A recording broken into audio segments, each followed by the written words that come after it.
Okay, so we're continuing with the cell. We began this course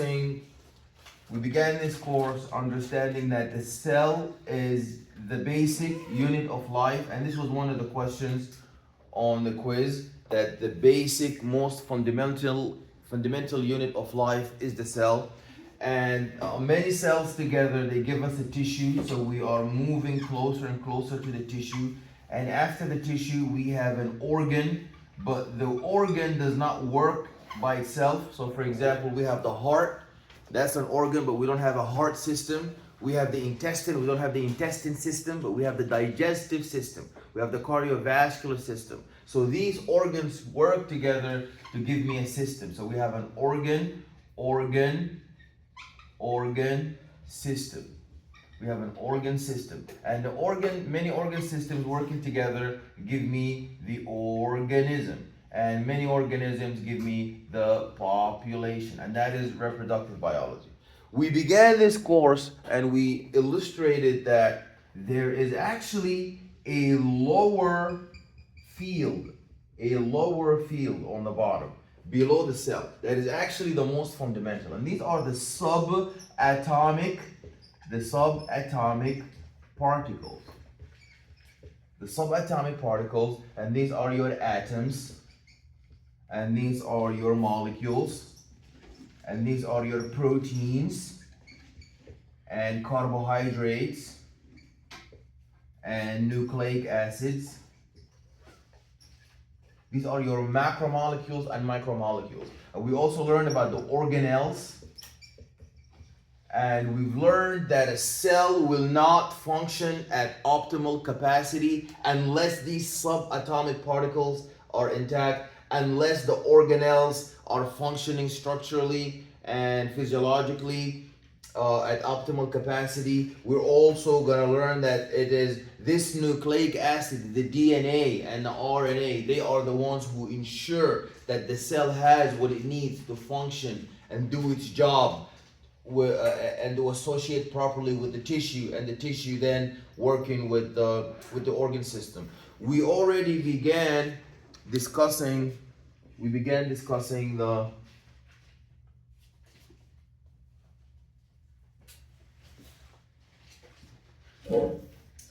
is there an eraser?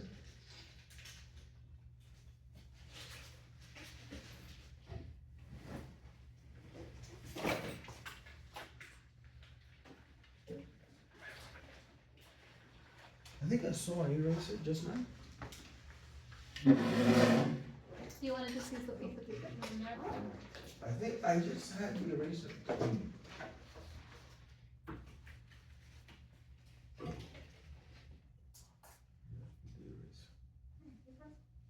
Yeah, I have napkin, but I just had the eraser. Or maybe I didn't. I used this. Okay, thank you.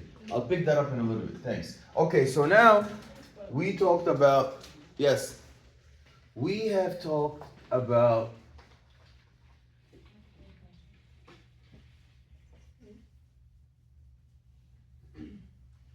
okay. So we talked about the subatomic particles, and we said that we have the atom, and inside the atom you have your protons, and these are positively charged, and you have your neutrons, these are zero neutrally charged, and circulating around them are the electron shells, and the outermost shell, that's going to be your valence electrons, are going to be in the outer shell, and that's how these negatively charged electrons are going to be associating and building bonds with other molecules. We have described that an isotope, for example, for hydrogen, an isotope is, so isotopes are different variations of the same atom. And we said that what gives the atom the identity is the atomic number. So your atomic number is like your social security number, is like your telephone number. Nobody has that same number. So the atomic number is actually the proton number. And this proton number, if you add to it, the neutron, the number of neutrons, that will give you the mass number.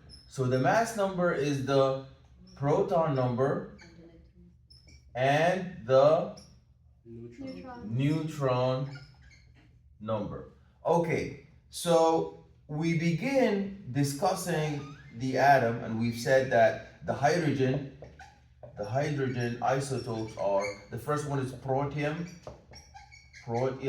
and it has one proton and it has zero neutron. And we also talked about the second one, deuterium, and it has one proton and one neutron. And then the last one was tritium, and it has one proton and two neutron. So they all have the same atomic number. So the atomic number for the hydrogen protium is 1. The atomic number for deuterium is 1, and the proton number, or the atomic number for tritium is 1. The mass number for protium is 1. The mass number is 1. The mass number for deuterium is 1 plus 1 neutron, 1 proton plus 1 neutron equals 2. And the mass number for tritium is 3 because 1 proton and 2 neutrons. And we've talked about the different kinds of bonding, and the different kinds of bonds.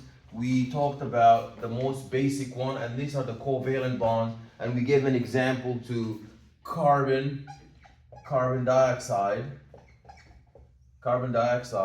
and this carbon dioxide, the bonds are shared equally between the two atoms. So 50% electrons are spending 50% of the time with oxygen and 50% of the time with carbon. And on the other side, these electrons are 50% with oxygen and 50% with carbon. So that's an example of if we have shared electrons, so shared electrons, that means covalent. So if the electrons are shared, that's covalent.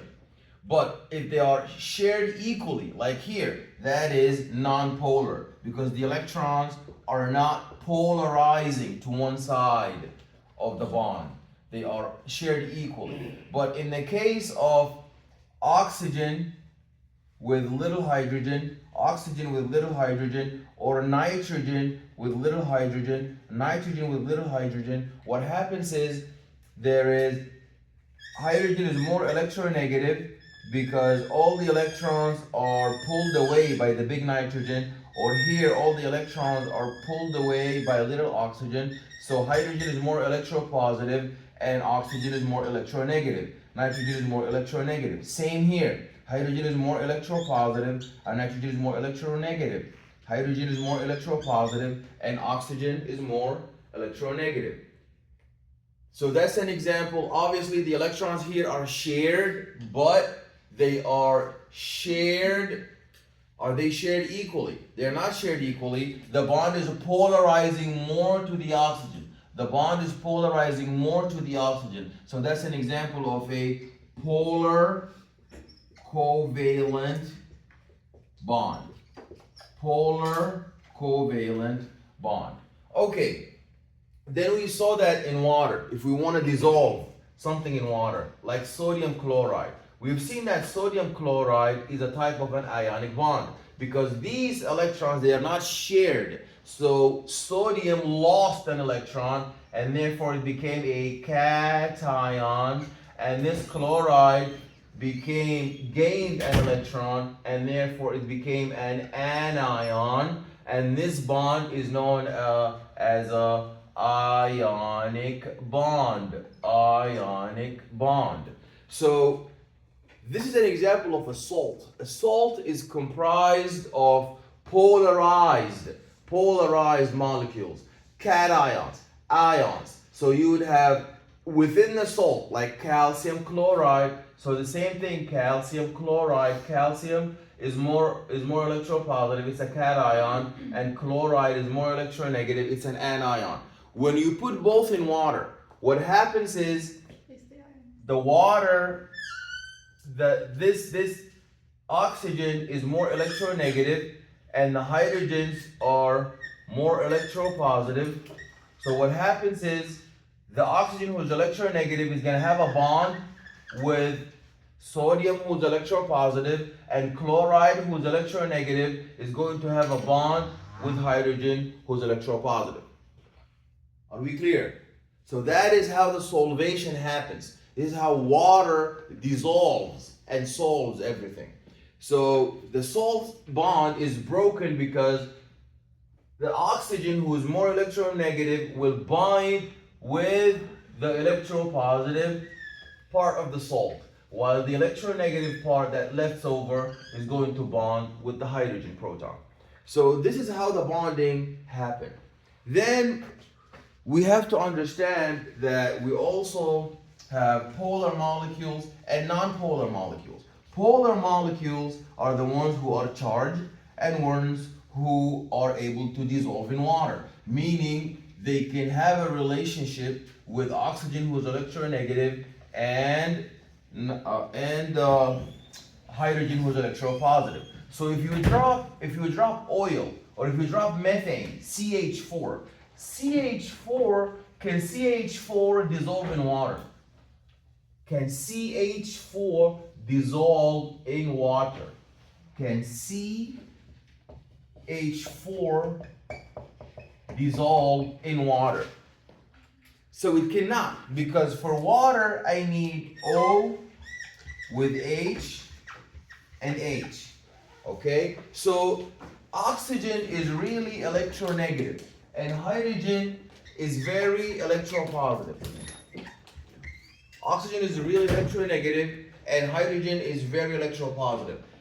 You needed something like this, sodium chloride, so that there will be a bond between the really electronegative oxygen and the really electropositive sodium, and then there will be a bond between the really electropositive hydrogen and the really electronegative chloride. That's how it's going to dissolve. But now this carbon is neutral and the hydrogen is neutral, so there's no electronegativity. This is not a salt, so this is a non-polar. This is a non-polar substance. That's a non-polar substance. Then after we have talked about the bonds, now we move into our micro and macromolecules. Because now we want to begin talking about metabolism and how we provide and how we sustain energy inside the cell. So the first question that you were asked is that which characteristic of life includes all the chemical reactions? All the chemical reactions. What chemical reactions are we talking about? We have talked about breaking a bond. So when we eat the food, there is energy stored within the bonds. Even in ATP between 3-phosphate molecules, okay? Or between carbon molecules in a free fatty acid. When we break this bond, we said you break this bond, you put energy in, okay? You put heat in, endothermic, and then the energy gets out.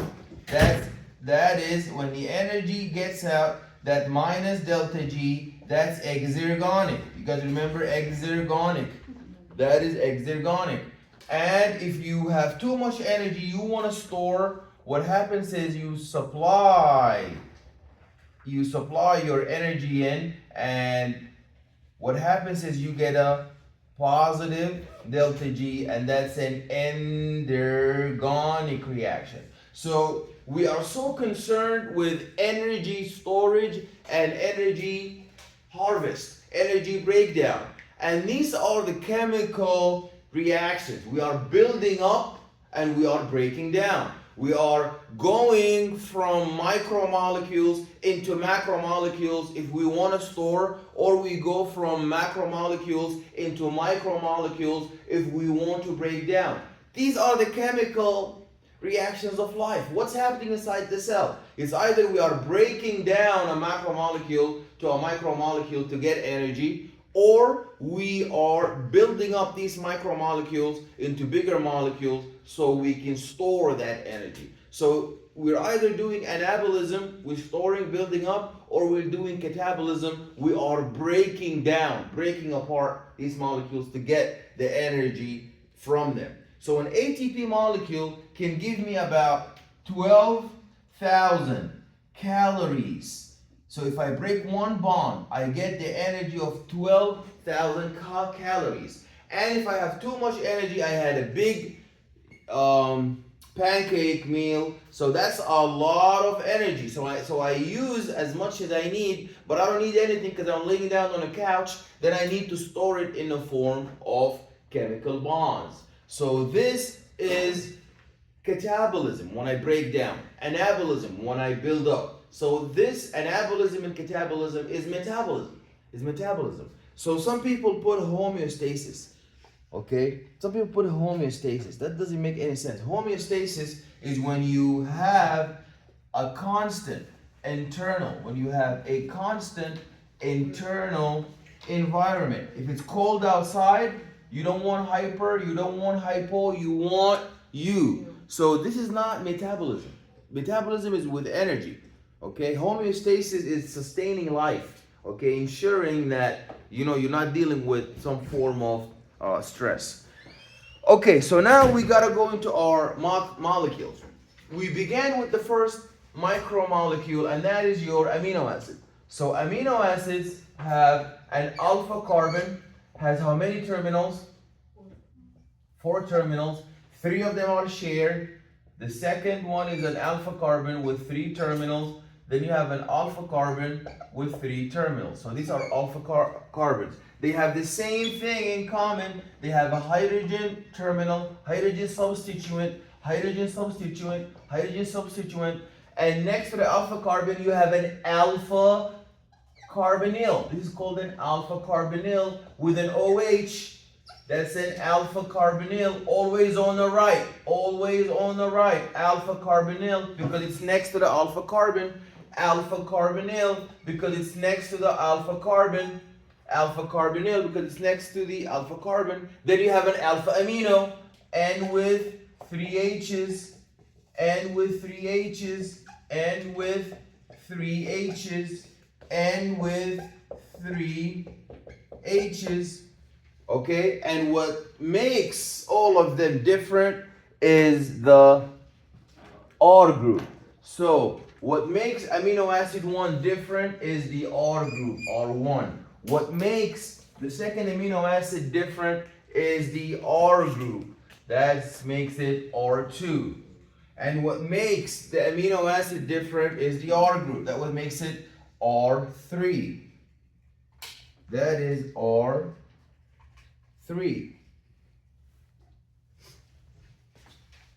R3. Okay, so these are micromolecules. These are micromolecules. Okay, and in this case, these are amino acids. That's an amino acid. That's an amino acid.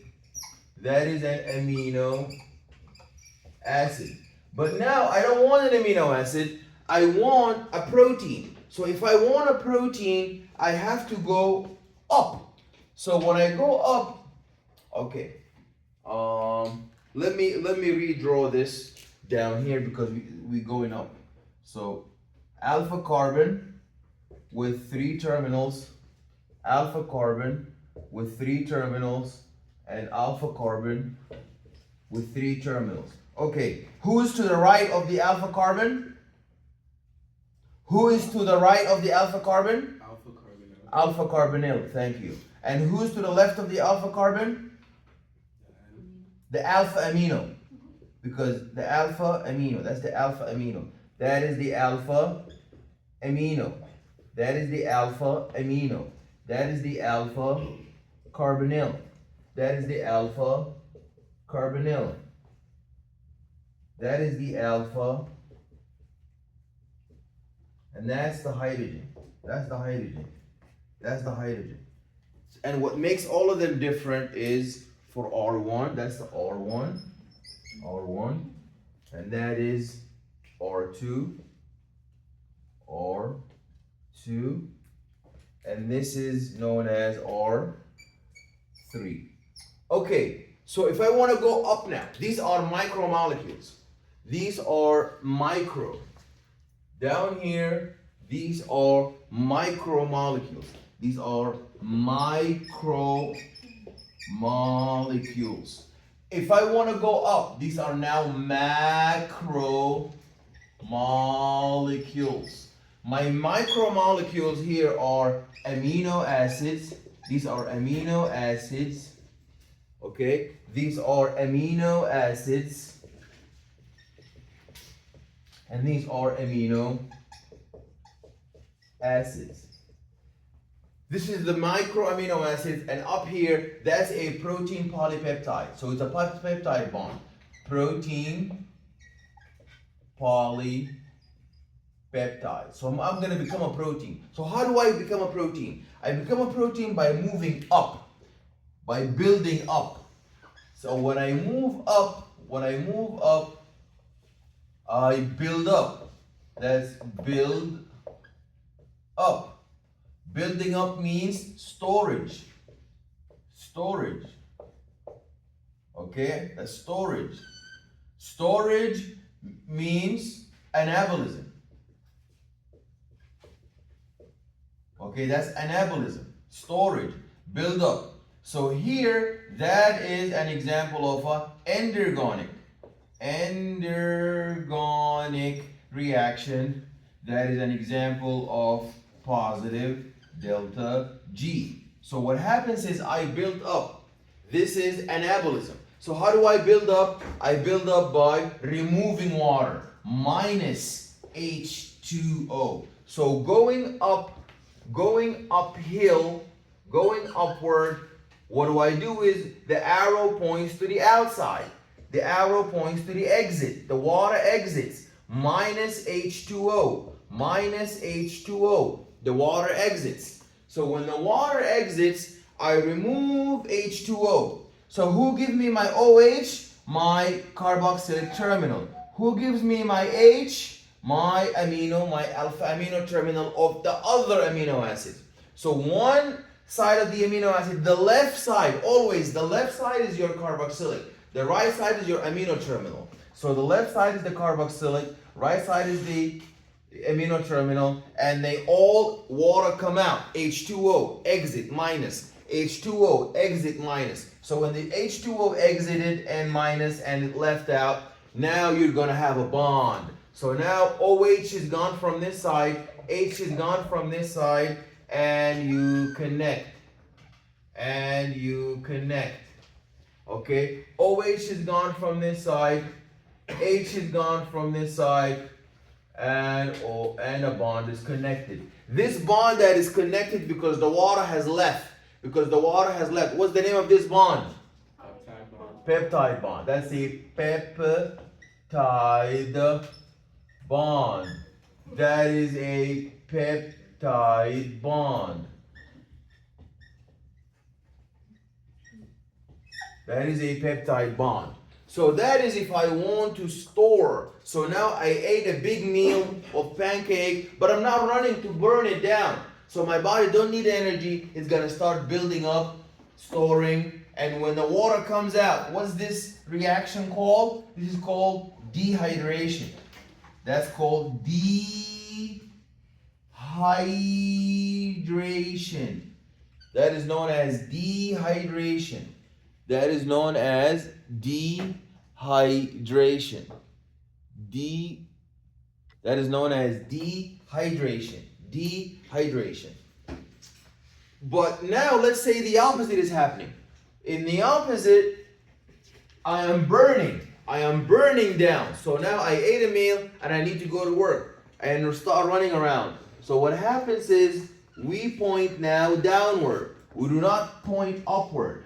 We point downward. Point downward means that water is gonna come in. Water is not gonna, so the arrow now is gonna point inward. So we're gonna add plus water, plus H2O.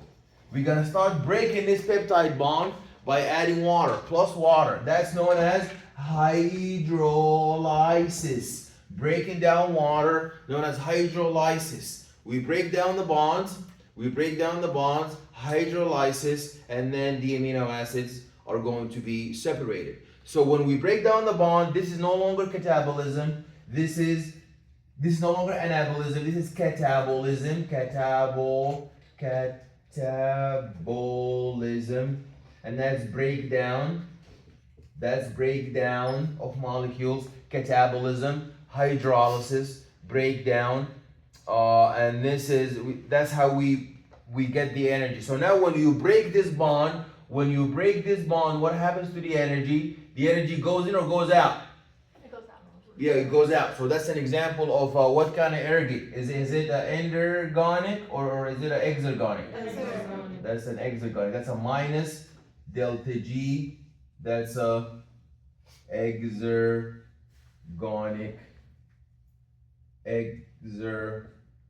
exergonic reaction. Okay, so now you see how we're shifting from micromolecules up to macromolecules, from macromolecules down to micromolecules. This is perfectly an example of protein related catabolism and anabolism. And when we have, this is a peptide bond. A peptide bond is the primary sequence. It's like a train. You have, this is the first cart connected to the next one with a peptide bond. This is the second cart connected to the second one with a peptide bond. This is the third bond connected to the next one with a peptide bond. So that's a primary sequence. That's known as the primary sequence of the protein. This primary sequence, it's just the transcript. For it to start working and for it to become converted into, it's now a primary first degree sequence. If it's going to become a secondary second degree sequence, it will need to undergo more extensive hydrogen bonding. So these bonds will start to flip and switch and develop hydrogen bonding, and I'm going to get an alpha helix coil. I'm gonna get an alpha helix coil, and I'm gonna get a beta pleated sheet. And these are the two examples of our secondary structure. So now our protein is no longer linear. Our protein is no longer like a protein chain. Our protein is now moved on from a primary sequence to a secondary sequence. That's an example of an alpha helix and a beta sheet. So always when we say alpha helix and beta sheet, you remember that the primary sequence underwent more extensive what? Hydrogen bonding. Yeah, folding, yes, but through hydrogen bonding. Then if we want to go to the tertiary degree, if you want to go to the tertiary degree, we undergo even more rigorous and more extensive hydrogen bonding plus hydrophobic effects. So these hydrophobic effects represent when the hydrophobic part of the amino acid starts to hide and move away from the solution. When the hydrophobic part starts to hide and move away from the solution, and when the hydrophilic part start to face the solution. Okay, and then the quaternary part, quaternary structure. In order to get a quaternary structure, so a tertiary structure A perfect example of a tertiary structure protein is myoglobin. Myoglobin. So myoglobin is a third degree, is a tertiary structure molecule. And it's excellent for storing oxygen, oxygen, O2, storing O2. It does not deliver it.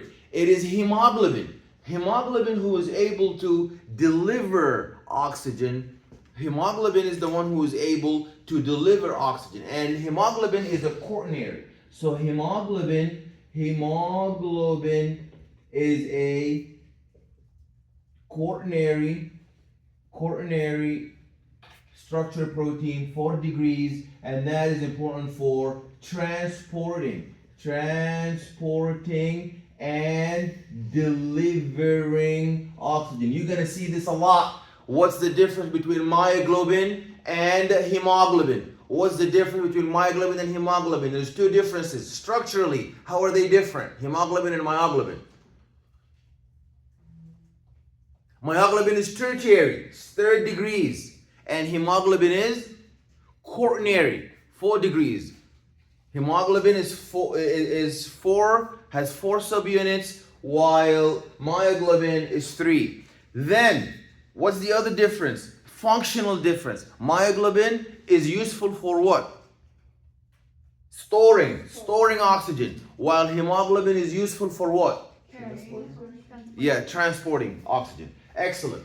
Okay, so in order to go from tertiary to quaternary, you need more hydrogen bonding, you need more hydrophobic effect, plus ionic bonding. So now that's the usefulness of learning about our bonds. It's because ionic bonding is what enables us to move on from a tertiary degree, from a 3-degree molecule to a 4-degree molecule. Is the addition of the property and the ability to undergo ionic bonding. So that's why when you mess up with the pH, when you mess up with the temperature, the protein will unfold. So even though it's quaternary, even though it's tertiary, it's gonna fall backward. So this quaternary structure is going to fall back into tertiary, is going to fall back into secondary, is going to fall back into primary, because when you're heating up, you're destroying the hydrogen bonds. And these hydrogen bonds are important for holding together the molecule. They are important for this conformational folding. So the more you heat up, the more these bonds break. The more you heat up, the more hydrogen bonds break. Not only that, we rely on ionic bonding for extensive folding. That takes us from the 3rd degree to the 4th degree. So if you change the pH, you change the salt concentration, hydrogen proton concentration, what's going to happen? You're going to mess up with the ionic properties, because salt mess up with the ions. The pH, the hydrogen protonation, is going to change the ions. Then you're going to destroy the ionic bonding. Then you're going to also destroy the quaternary structure. That's very important for you to understand, that temperature breaks hydrogen bonds and causes unfolding of protein, and the changing the pH destroys ionic bonds and causes the unfolding of the quaternary, tertiary structures. But in the end, no matter how far we walk backward, as long as we have our primary sequence, when our conditions are reset, we're gonna fold right back. So if you have a quaternary structure protein, this is very important. If you have a quaternary structure protein and you heat it up, it's gonna start to undergo denaturation. It's gonna denature. If you change the pH, it's gonna denature. You change temperature, it's gonna denature. But if you restore the pH and you restore the proper optimal temperature, it's going to refold again. It's going to refold to secondary, refold to tertiary, refold to quaternary. So that proves to you that the primary structure is the original transcript. So the protein can denature when you change temperature. The protein can denature when you change the pH, but if you restore the proper pH, if you restore the proper temperature, it's gonna undergo the extensive hydrogen bonding, the extensive hydrophobic effects, the extensive hydrogen bonding, hydrophobic effect, and ionic bonding to give you the quaternary structure. Yes? Is denaturation, is it always reversible? So it's reversible if you provide the optimal temperature. So for example, why did I denature? I denatured because my temperature changed. So the enzyme has an optimal temperature of 37 degrees Celsius. If you make it 55, that's too hot. It's going to denature. But if you restore it back to 37, it's going to renature again. The pH for the enzyme trypsin in your stomach is 1. If you change it to 5 or 6, it's going to denature. But if you restore it back to 1, it's going to renature. Why? Because it denatured back to the primary sequence. The primary sequence is there. But if you destroy the primary sequence, that's when you never again going to get, no matter how you restore the optimal condition, because you have destroyed the manuscript, the original, the primary sequence. So this primary sequence, this is known as the Christian-Anfinsen experiment. Christian-Anfinsen. This is a very important experiment in biochemistry, and he got a Nobel Prize for it, and his name was Christian Anfinsen. Christian Anfinsen, what he did was he got a protein that is in a quaternary structure, then heated up and changed the pH. So it unfolded to 3 degrees, it unfolded to 2 degrees, it unfolded to 1 degree. But when he restored the pH again, when he restored the temperature again, it refolded to secondary, tertiary, and quaternary. Okay, so he discovered that it is the primary sequence, that is the manuscript. But then when they did even more extensive heating to destroy the peptide bond that brings together the molecules, to destroy this alpha carbonyl bond with the alpha carbon, this alpha amino bond with the alpha carbon. When that was destroyed, then no matter how you restore the optimal pH and how you restore the optimal temperature, it's never again going to go back. So that's very important. Okay, you also need to know that in this amino acid, these amino acids are buffer. What does that mean? Everybody cool with this? Anybody has a question about that? Does anybody have a question about this? Yes? Can you repeat the last statement, the one where it can't be restored? Okay, so the primary structure is the manuscript. That's the original essential transcript that came out from the ribosome. That's the polypeptide. Then in optimal pH and optimal temperature conditions, folding took place due to extensive hydrogen bonding. And more extensive hydrogen bonding and hydrophobic effects led us to convert from primary structure to secondary, from secondary to tertiary. And some tertiary structures who are folded up, they can undergo more ionic bonding to become quaternary structures.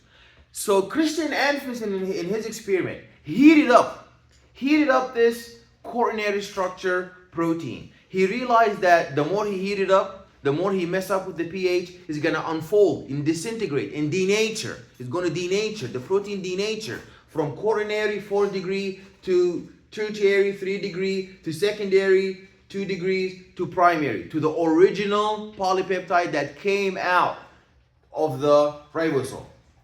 And he realized when he restored the conditions again, so now he has optimal pH and optimal temperature, then everything started folding up properly and the protein returned to its original tertiary or quaternary structure.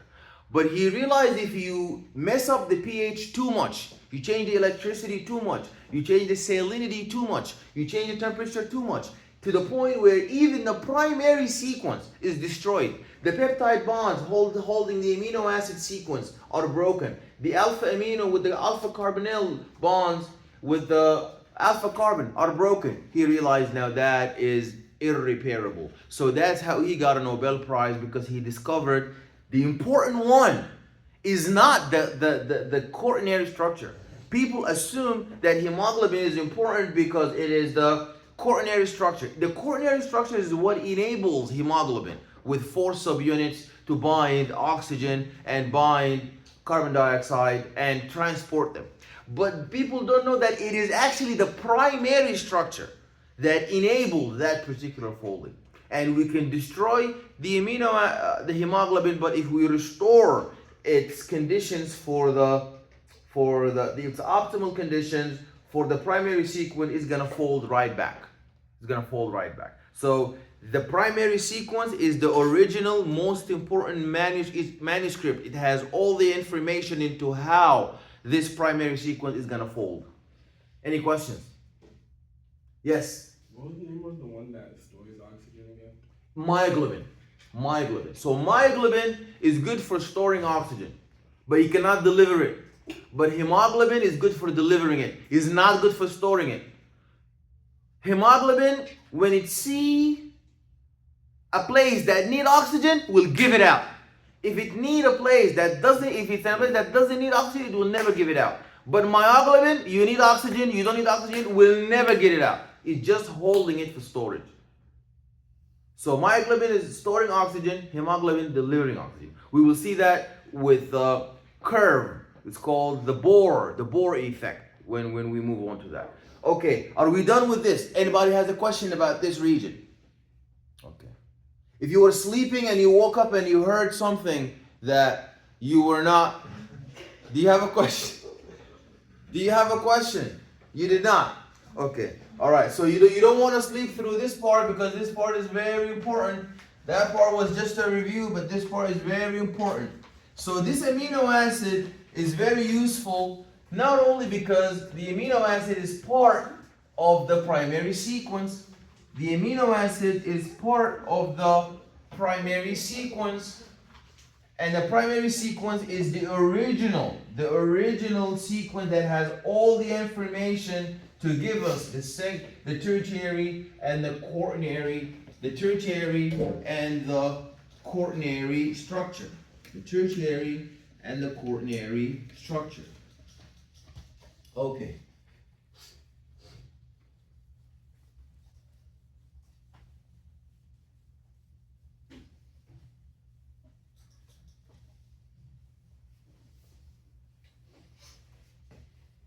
Okay. Now, what does an amino acid look like?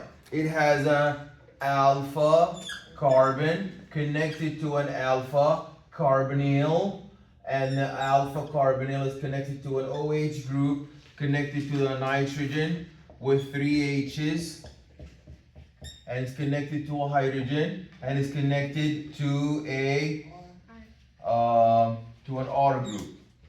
Okay.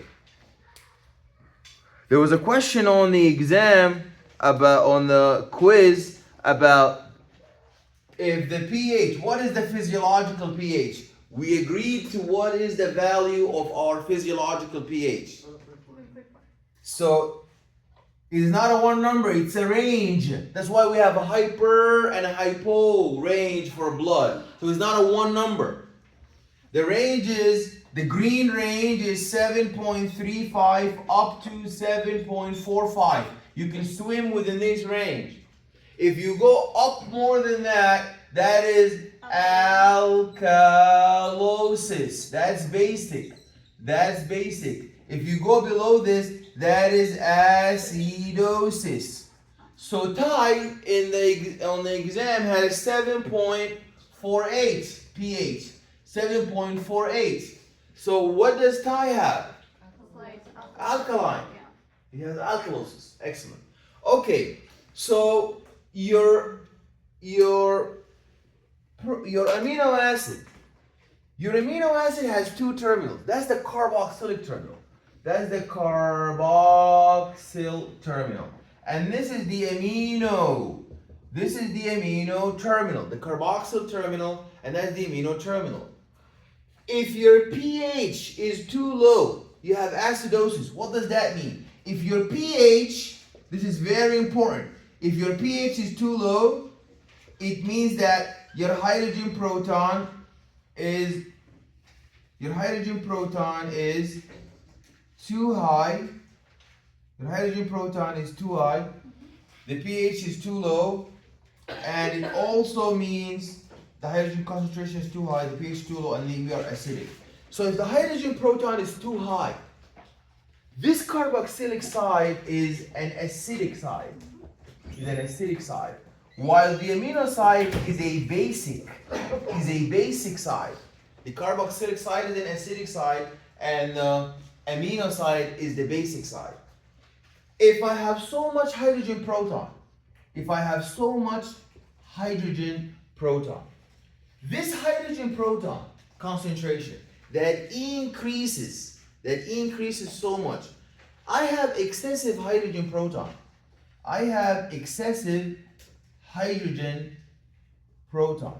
This excessive hydrogen proton, I need to get rid of the hydrogen proton. So who do you think will come to help me? I have too much hydrogen proton.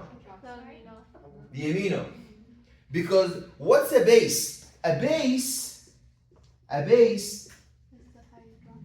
donates hydroxyl and accept hydrogen proton. Donates the hydroxyl and accept hydrogen proton. The base donates hydroxyl and accepts hydrogen proton. Excellent. So now I have too much hydrogen proton. It's gonna be accepted. So this hydrogen, this amino is gonna say, give me, I'll take some of the extra hydrogen proton. I'll take some of the extra hydrogen proton. In carboxylic acid, what is it going to do? If you have too much like Thai. So when too much basic, that means you have an extensive increase in hydroxyl concentration, an extensive increase in hydroxyl concentration. This extensive increase in hydroxyl concentration means that there is a drop in hydrogen proton. So now this carboxylic terminal is going to start saying, you can take my H, I'll donate my H, because an acid is going to donate hydrogen proton. So the amino acid has two terminals to help you. In the case of Thai, which side of the amino acid is going to come in to help? Which side? So if Thai was suffering from alkalosis, and the pH for Thai was too high, 7.48, which of the two sides is going to come to help? Carboxyl. He is a basic. He is Thai. He is basic. His pH is 7.48. He is basic. So his pH is high.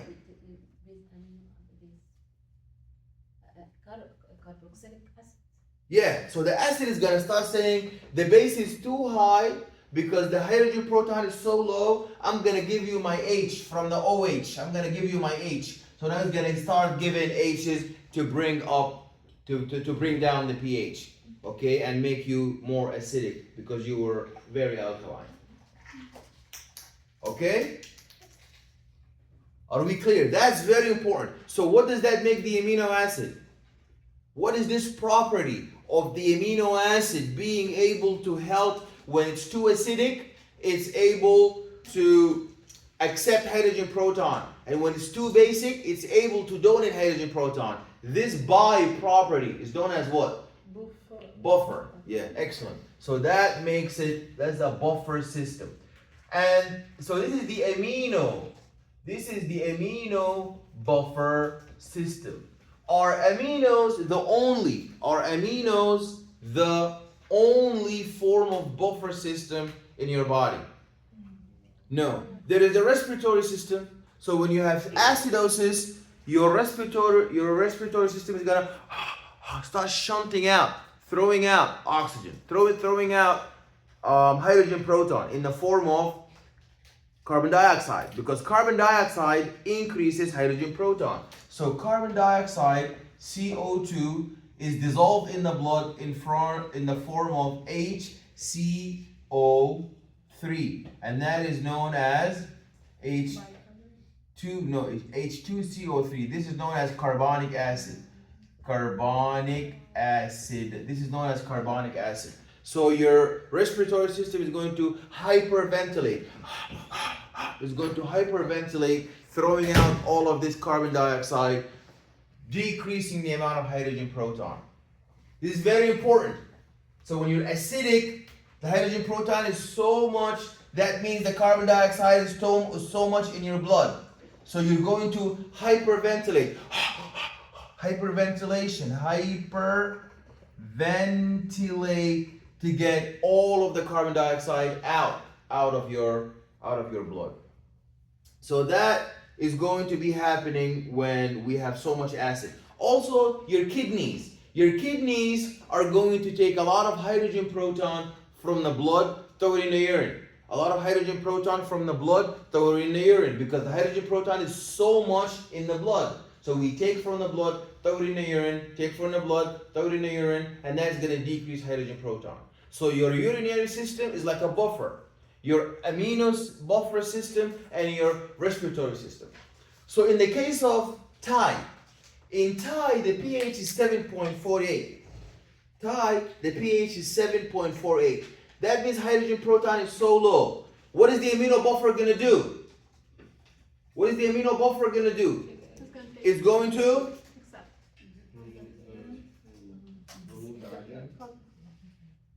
if the pH is so high,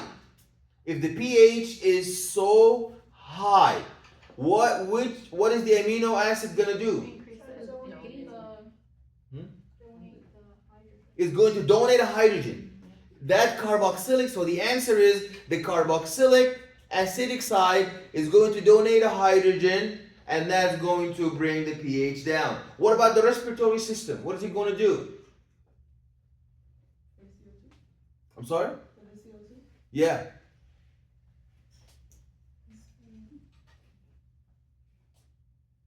He's going to hypoventilate. He's going to suffocate for a little bit. But he's not going to let the CO2 out, because the CO2 is going to bring the pH down. So we want as much CO2 as we can. So they're going to hypoventilate. They're not going to, they're going to be like a little bit. Hypoventilate. Then, what is the third one? Your urinary system. What is the urinary system going to do for Thai? Like a mover? What is it going to do? Takes the hydrogen protein and puts it out in the blood and puts it into the urine. Nope, that's for acid. When you have so much acid in the blood, you're going to take it from the blood, put it in the urine. He doesn't have too much acid. Thai has too much pH, so he has low hydrogen proton. So he's not going to have less urine. You're going to have urine that is less concentration hydrogen proton. So the kidney are not going to be throwing out hydrogen proton in the urine. They're going to keep it in the blood. So there's going to be decreased reabsorption of hydrogen proton from the blood into the urine. Are we clear? Any questions? Yes. So it only donates the OH? The base. Yeah. So the base, all the bases either do one of those. They either donate or they accept hydrogen proton. They either donate an OH or they accept the H+. Okay? Yes? He's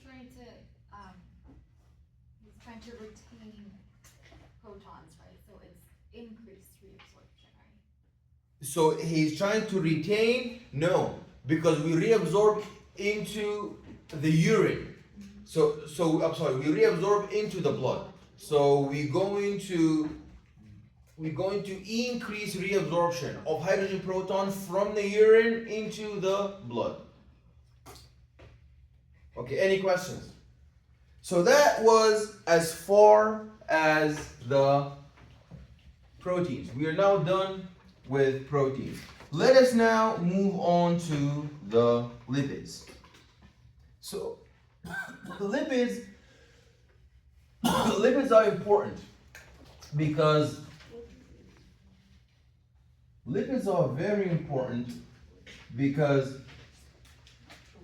they are part of our phospholipid bilayer. Lipids are important because they are part of our phospholipid bilayer. So what are lipids comprised of? Let's begin with micro. We always have micro, then macro. We have micro molecules. We have micromolecules. And we have then macromolecules. Micromolecules and macromolecules. So what are the micromolecules that make for us the lipids? We have the glycerol. We have the glycerol. And we have the free fatty acids.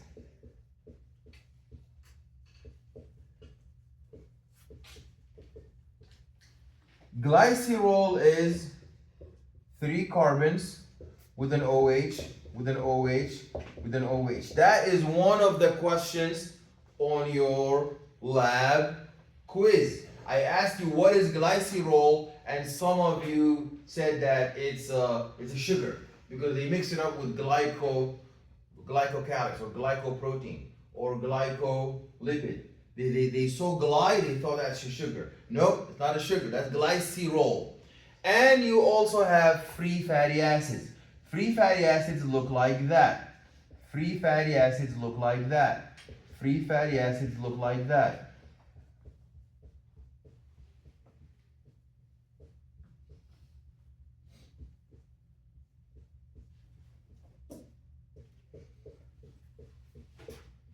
Draw that structure. This is a free fatty acid. This is a free fatty acid. So this is glycerol, and that's a free fatty acid number 1. Free fatty acid. That's a free fatty acid, and that is a free fatty acid because it's free. It's not bounded to anything. Now, if I want to join them, I go up. So now I ate fat. I'm trying to go from micromolecules to macromolecules. From micromolecules to macromolecules. From micromolecules to macromolecules. So when we go up from micro to macro, what is it? Yes?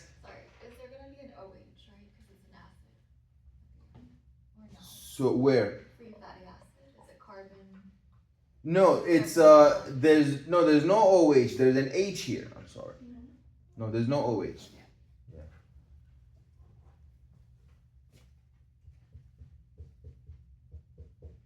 Like this. So if I'm going from micro to macro, is that anabolism or catabolism? If I'm going from micro to macro, is that anabolism or catabolism? Okay, so anabolism, I build up. Excellent. That's anabolism. Okay, anabolism means I build up. I build up. Build up means I store. Store means that I lose energy. That's delta G minus. Delta G minus means endergonic. Endergonic. And that means the water is going to come out. So minus H2O, that's known as dehydration. So let's see that. I'm going up, so I'm going to look like this.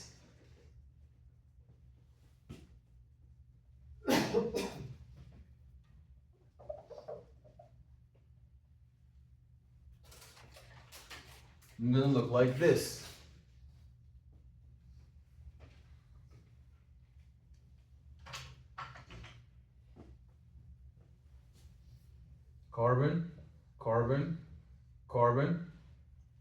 Okay, and now who gave me the OH? Is the glycerol. Glycerol. Who gave me the OH? Did the glycerol. Who gave me the H? The free fatty acid. Who gave me the OH? The glycerol. Who gave me the H? The free fatty acid. So they all came out. Now you have a bond. You have a bond now. You have a bond. You have a bond with this carbonyl carbon. So carbonyl carbon. Then you have your C's.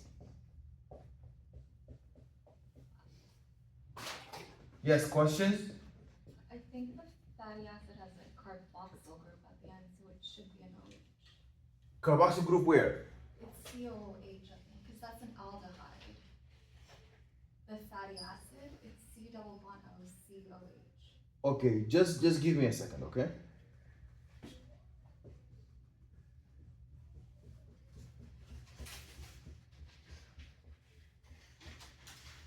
Okay, so now they're gonna connect like that because I have removed water. So water came out.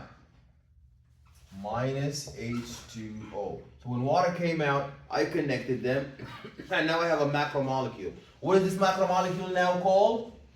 Triglycerol or triacyl glycerol or triacyl glyceride. But in the end, that's the form of the macromolecule. It's compacted. So we did dehydration, synthesis, dehydration, synthesis, compaction. And so this happens when? When I eat steak, when I eat a lot of food, and I need to store it, so I store it upward, like that. Okay, let's say now I want to break down. If I want to break down, I go down this route. I go down this route.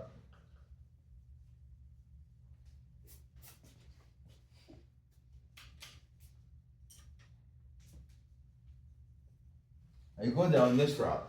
So now this is known as I add water plus H2O, known as hydrolysis. Hydrolysis. And this is known as catabolism. That's catabolism.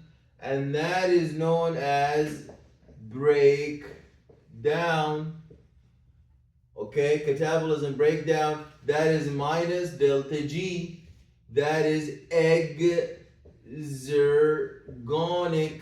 These are all the features of going down. So now I'm not building up, I am going down. So this is catabolism, and that is anabolism. So I build up in anabolism and I break down in catabolism. So what I need you to understand now is that you saw something special that we did with the structure of the amino acid is that it was a what? A buffer. A buffer. So what is something special about the structure of let me see what so your name, I forgot your name. Me? Yeah. Jessica. Jessica's saying that free fatty acid.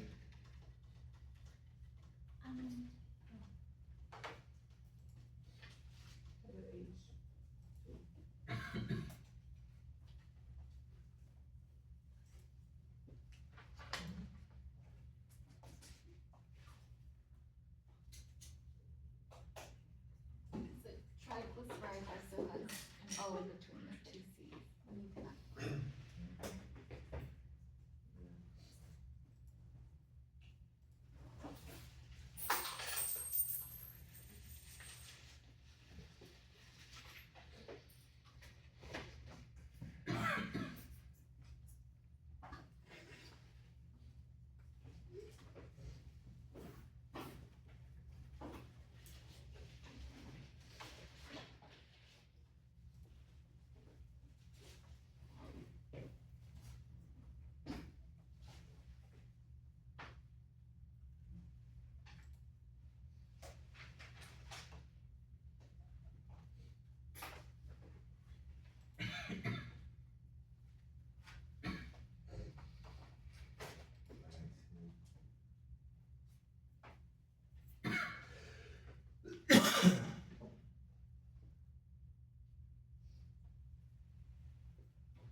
Yeah, excellent, Jessica.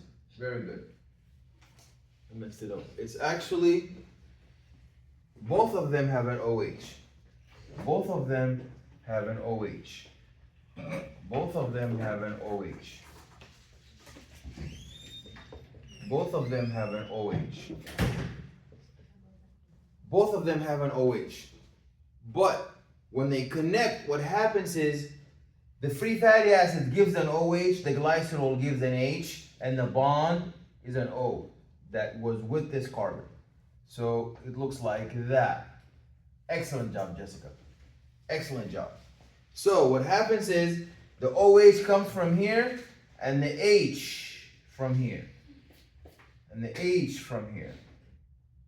The OH comes from here and the H comes from this region. The H comes from this region. Excellent job. Excellent job. Excellent. Excellent. Okay? And then the water goes out. So both of them have an OH. The OH comes from the acid and the H comes from the glycerol, and they all get connected with an O. So it looks like that now. Good job. Very, very good. Yes? Sorry, I have a question. So here is minus delta G and here is supposed to be minus delta No. G. No. Endergonic is plus delta G. Endergonic is plus delta G. Exergonic is minus delta G. So for the exergonic, we will lose. So we like So here we're describing the energy in the bond. So here when I try to build up, I put energy in the bond. When I'm storing and stacking up, I put here the bond had no energy. Now I put energy in it. With the amino acid, they were separated. Now I made a peptide bond. So when I'm creating a bond, I am putting energy in the bond, putting energy inside the bond, endo, plus delta G, endo. But when I break the bond, there's no more bond. I broke the bond, the energy exited the bond, and it exited to me. So that's exergonic, minus delta G. so I don't need energy for the exergonic reaction because it's giving Yeah, no, you need energy to break. So you use endothermic. So that's a different convention now. You use heat, endothermic, hot temperature to break down the bond. But when the bond is broken, the free energy. So G is free energy. Gibbs. That's Gibbs. Gibbs free energy. Gibbs free energy. So this Gibbs free energy is describing the free energy that you're getting. So when you are stacking up an anabolism, you're not getting energy, you're losing energy. So that's why it is plus delta G, and the energy is in the bond. So the delta G represents the energy in the bond. So when you are building up, you're putting in the freezer. So now this food is in the freezer is full, plus. But minus delta G, you exit food out of the fridge. So now that's minus delta G exergonic. So people don't understand because the description is describing the energy in the bond, but it's coming out to you.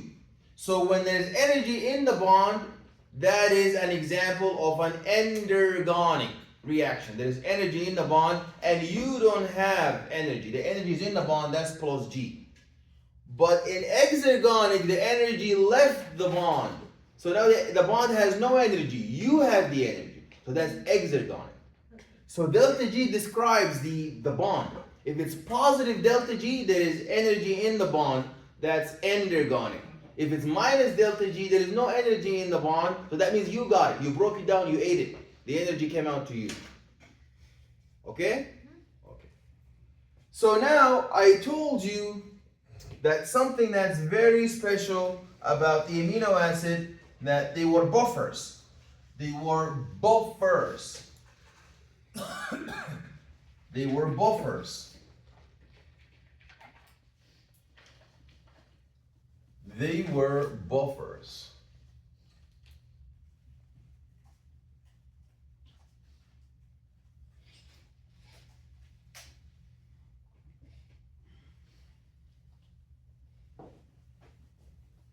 What is so special about the triglycerols?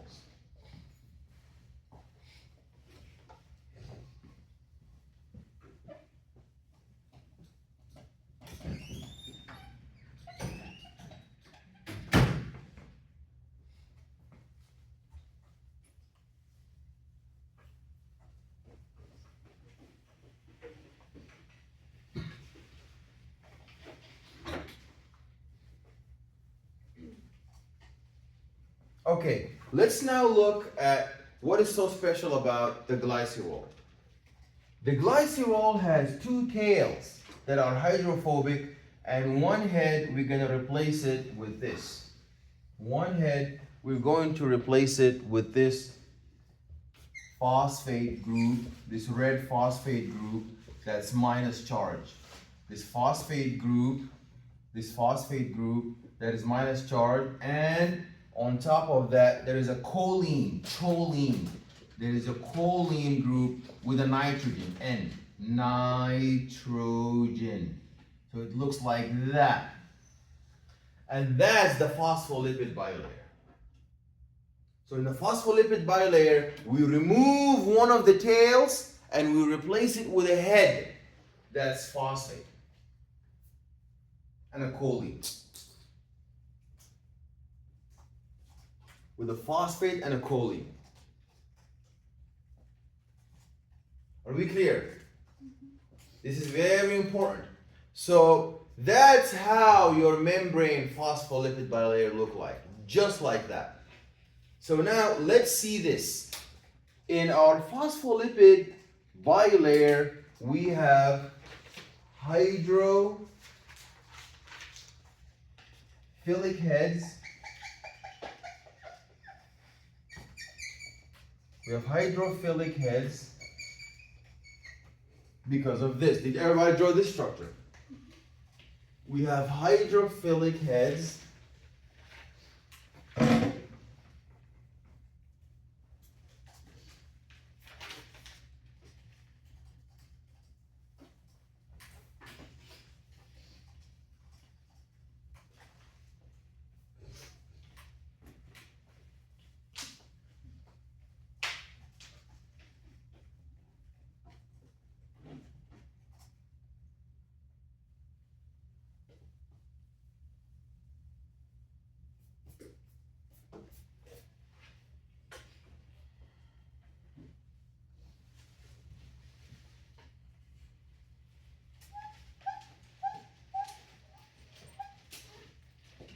These are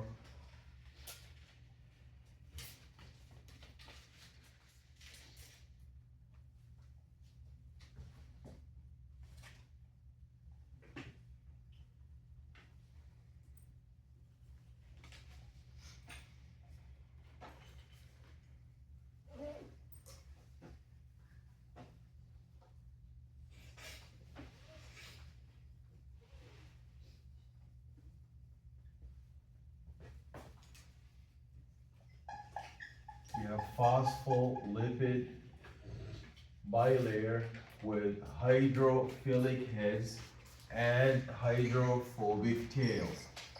Hydrophilic heads and hydrophobic tails. These are hydrophilic heads.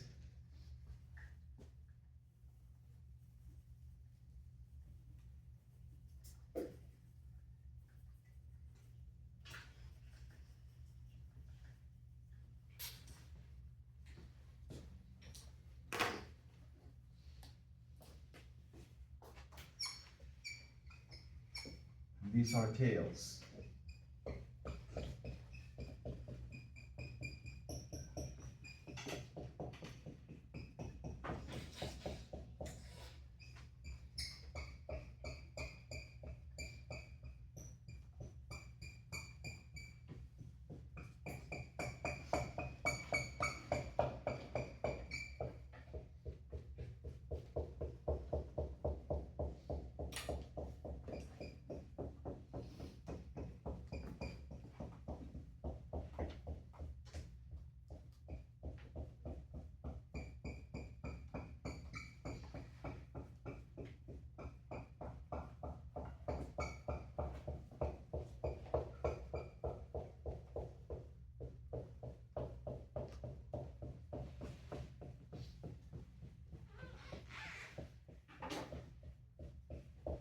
Okay, so this is the phospholipid bilayer, and we said we got it because there is a phosphate minus group and a choline with a nitrogen. Okay, and these are all attached to a glycerol.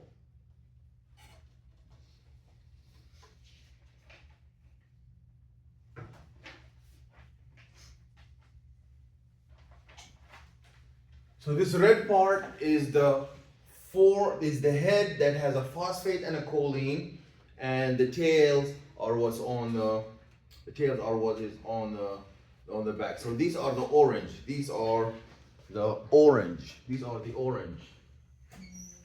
These are the orange tails. And this is the red head. Okay? Alright. So in this phospholipid bilayer, we have two types of proteins. We have proteins that are peripheral on the outside, peripheral on the outside, or peripheral on the inside. These are known as peripheral proteins. Peripheral proteins. Peripheral proteins. These are peripheral proteins. Peripheral proteins. These peripheral proteins, we also have, these peripheral proteins span one layer. Span one layer of the bilayer leaflet. While the transmembrane proteins, they span two layers of the bilayer leaflet. They span two. These are known as transmembrane proteins. These are known as transmembrane. These are known as transmembrane proteins. Okay? So the peripheral proteins, what do they do? You have to understand that this phospholipid bilayer is very important. This phospholipid bilayer is very important because we have two kinds of hormones. There is a class of hormones. So hormones are two classes. There is steroid hormones, and these are non-polar, these are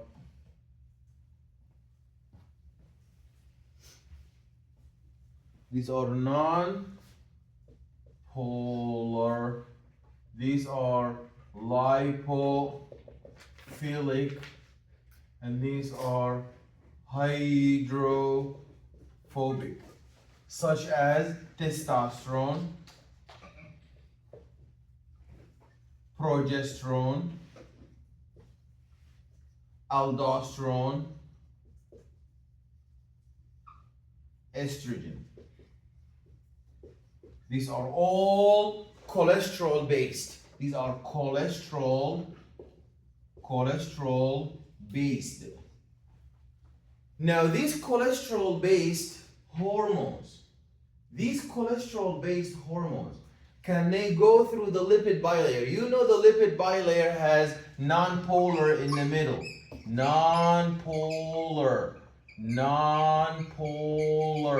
lipid. And it has hydrophilic heads. Can this steroid material go inside the cell? Wait, yes. Can't they go through They have receptors. The proteins, membranes, they can act as receptors. And those proteins are going to go through receptors. So this steroid made of cholesterol, these are hydrophobic, lipophilic. What about the orange? Orange is what? That's lipo.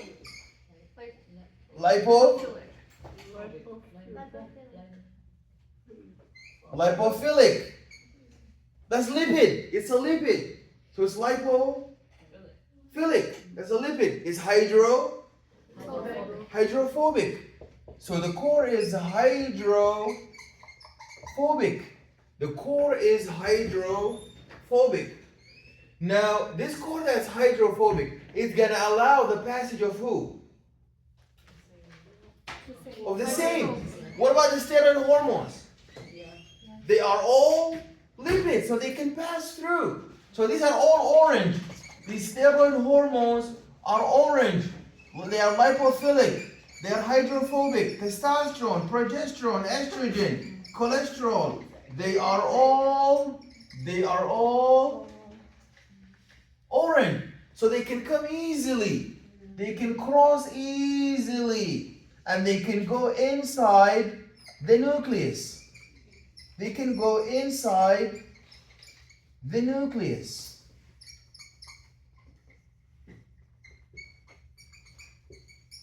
They can go inside the nucleus. Who is inside the nucleus? You have your DNA. And they can go inside the nucleus to transcribe for us, to transcribe for us mRNA, and mRNA will exit out in the cytoplasm, and then it will be translated into our primary structure, proteins. And the proteins will give us the target effect. The proteins will give us the target effect. So now do you see? You see that hormones who are steroid, who are non-polar, they are welcome to go all the way, not just through the membrane, but even to the inside of the nucleus. But the problem is something like epinephrine. Epinephrine is an example of a catecholamine. Catecholamines have a charge. They are polar. They are hydrophilic. They are lipophobic. So they cannot enter because they will be blocked by this orange. They are red. They are red. They are red. They are like the phospholipid head. They cannot go through the orange butter. So what do they need? They need a transmembrane protein. So they bind here to this peripheral receptor. So epinephrine, who is red, will bind to the external. So there is an internal peripheral receptor. This is the external because it's on the outside. This is an external peripheral receptor, and this is an internal peripheral receptor. It's gonna bind to the peripheral receptor. The peripheral receptor is gonna stimulate. This is a peripheral protein that is, and this is like a ligand. So this is an epinephrine. This is epinephrine. Is going to cause the receptor to undergo some conformational change. It's going to undergo some conformational change. It's going to start spinning and make some rearrangement. And when it makes some rearrangement, it's going to stimulate a nearby internal peripheral protein known as the G protein. Then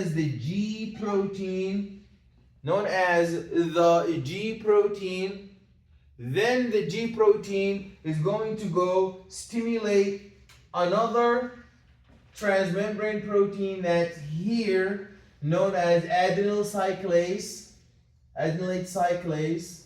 Here, that's a transmembrane protein known as adenylyl cyclase. And this adenylyl cyclase is going to take ATP, adenine triphosphate, and convert it into, you may see it's called adenyl cyclase. Cyclase means it cyclicizes. So it's going to cyclicize ATP into cyclic AMP. This cyclic AMP is my second messenger. The cyclic AMP is the second messenger.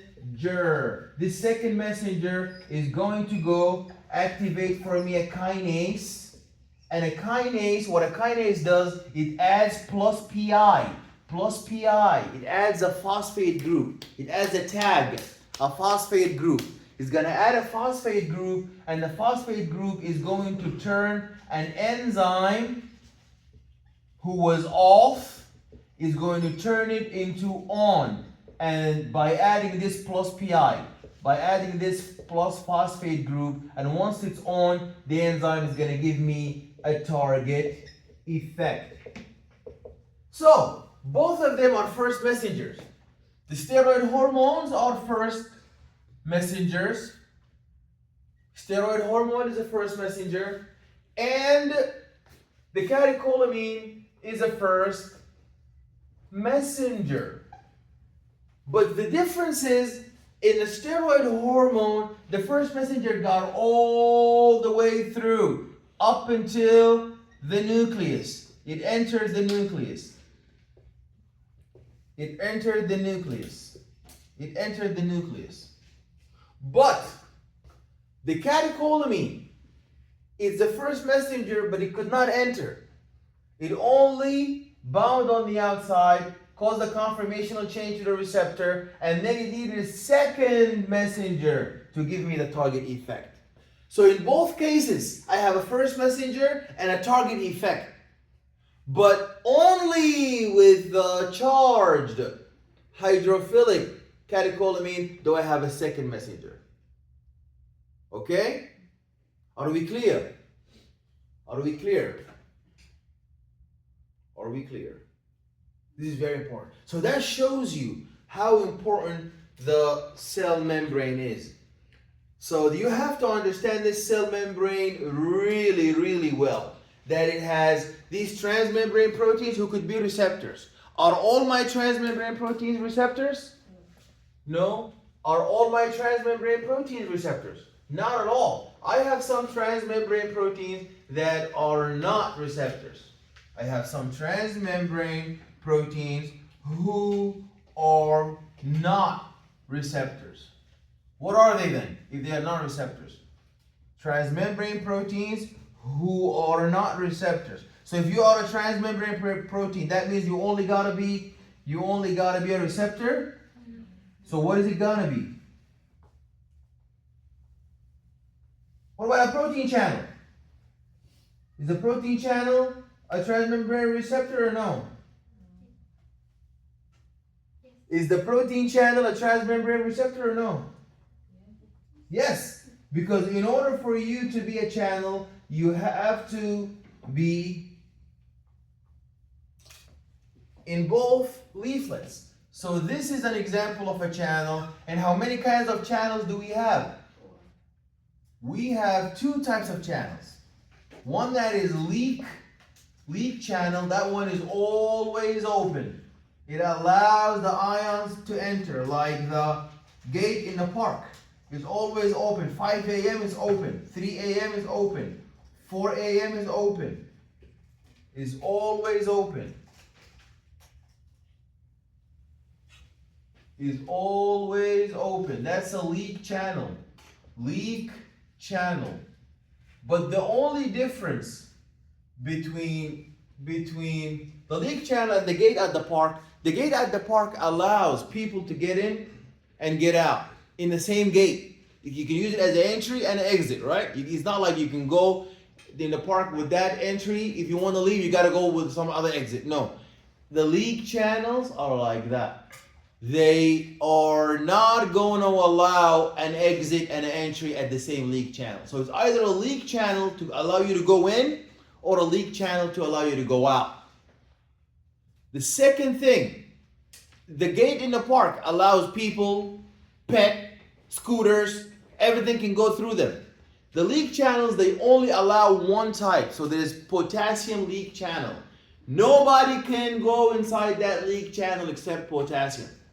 Nobody can go inside that leak channel except sodium, if it's a sodium leak channel. So it's a leak, all right, it can go in, but it also has to go down concentration gradient. You cannot be a leak channel allowing the passage, you cannot be a leak channel allowing the passage of things up gradient. So it's always down gradient. So that's a leak channel. The second type of channel is, this one is not a leak channel. What is this now? That's a gated channel. So the gated channel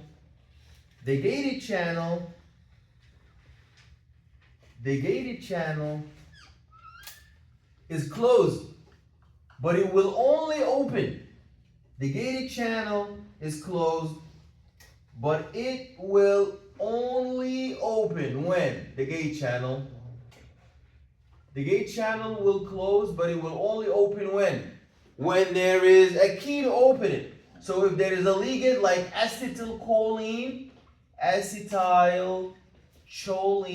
so when acetylcholine binds on the outside, that's an example of a ligand binding gated channel.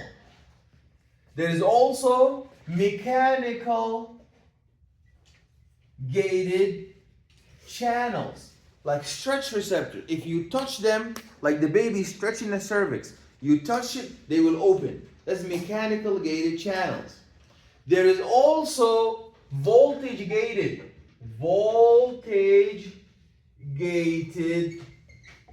channel. Voltage gated channel. Voltage gated channel. Voltage gated channel. So when there is a change in the electric potential of the membrane, when there's a change in the electric potential of the membrane.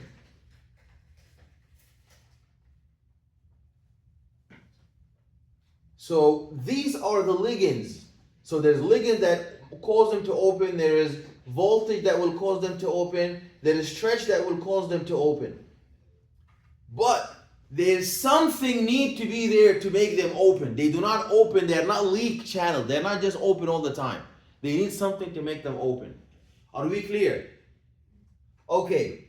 The other thing you need to know is for carbohydrates. But before we talk about carbohydrates, let's recap carbohydrates going from micro to macro. We said that the macromolecules of sugars are known as polysaccharides. And who are the monomers? The monomers, excellent. So the monomers of sugars are known as monosaccharides. These monosaccharides, these very important monosaccharides, so the monosaccharides, they are glucose. So my monosaccharides are glucose, excellent, and fructose and galactose.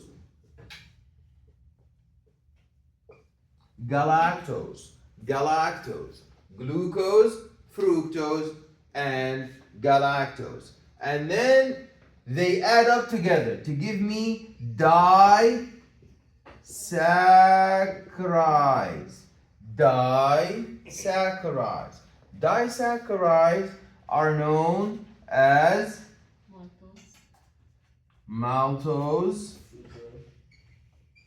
such as, and it's made up of what? Maltose is made up of glucose connected to another glucose through what kind of bond? Excellent, glycosidic bond. Or we can have sucrose is made up of glucose and fructose, both connected through a glycosidic bond. And lastly, lactose, and that is glucose connected to galactose both connected through a glycosidic bond. And these are my disaccharides. Am I done here? No, I'm still moving up.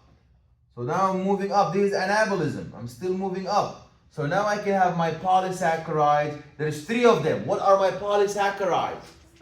Starch, excellent. That's my first polysaccharide. Starch and cellulose, and lastly glycogen. You need to know the 3.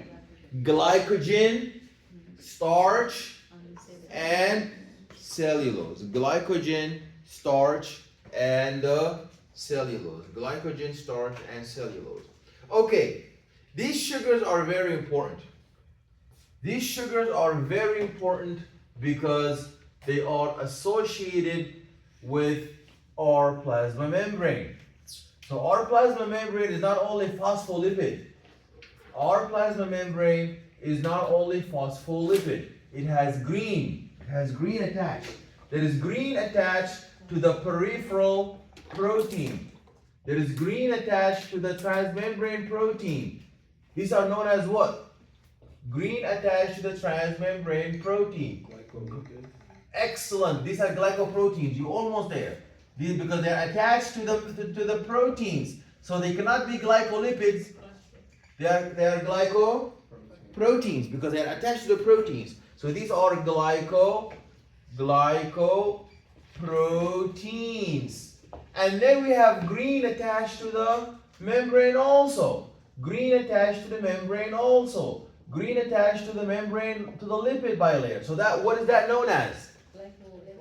Glycolipids. Excellent. So these are glycolipids. Glycolipids.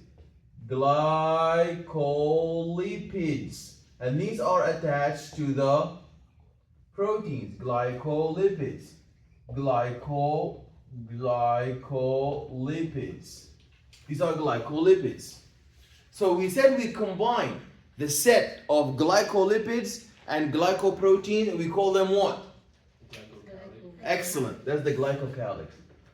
Glycocalyx.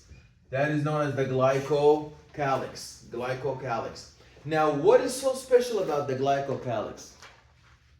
The glycocalyx is so special because of what?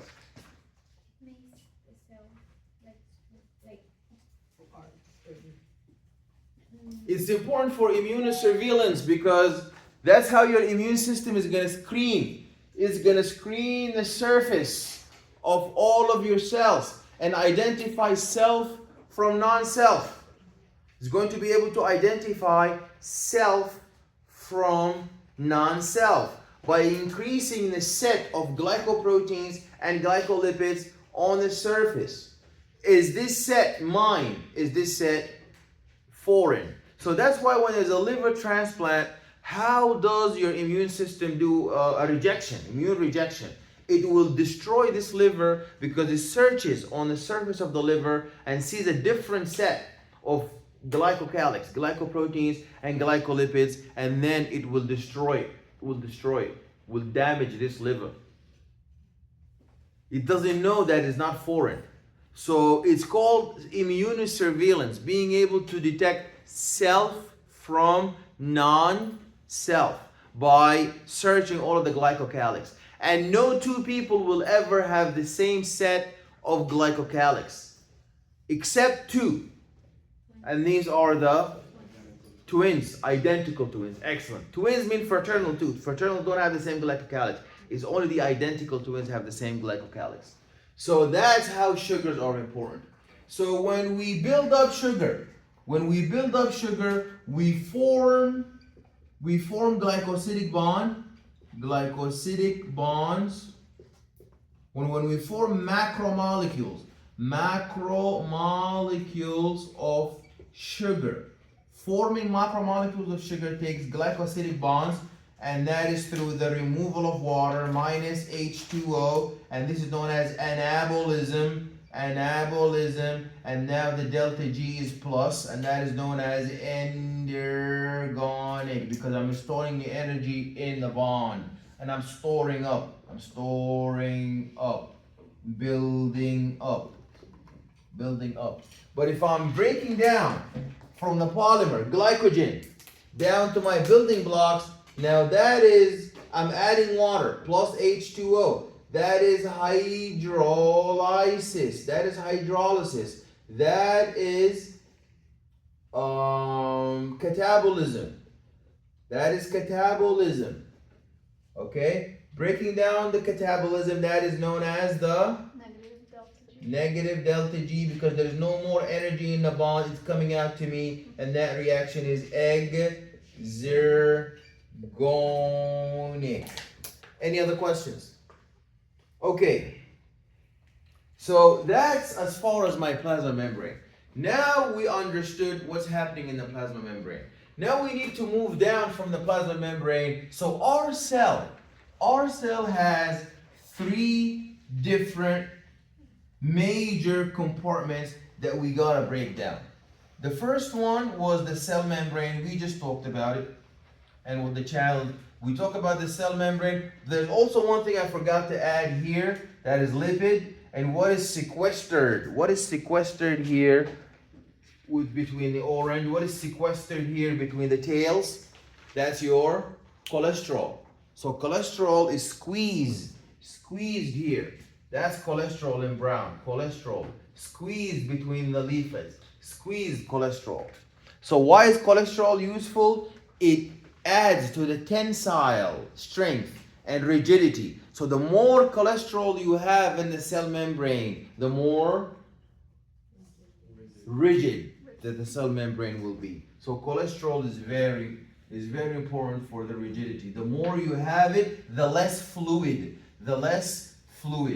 But this cell membrane has what is known as the mosaic model. This is known as the mosaic model. This mosaic model is very important because it shows us that in this model we have a fluid compartment that is made up of all three: proteins, lipids, and sugars in the cell membrane. It's called the fluid mosaic model. In the cell membrane we have all three. We have the phospholipid, we have all of our macro molecules there. We have proteins, we have lipids, and we have carbohydrates green on our cell membrane. So it's very interesting because it has all three. It has the glycocalyx, it has the protein channels, the leak channels, it has all these different proteins. Then there is the sodium potassium ATPase. The sodium potassium ATPase is a special type of protein channel. And that's the channel that throws sodium against concentration gradient to the outside. So we will talk some more about that.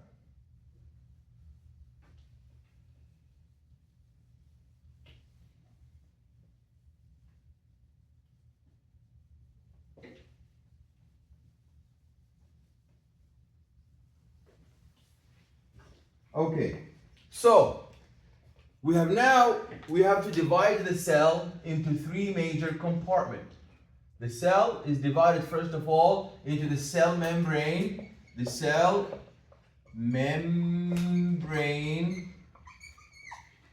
and everything that's in it. We talked about the phospholipid bilayer. Okay, we talked about the protein channels.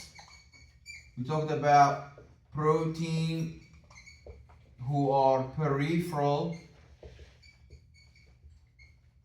There are transmembrane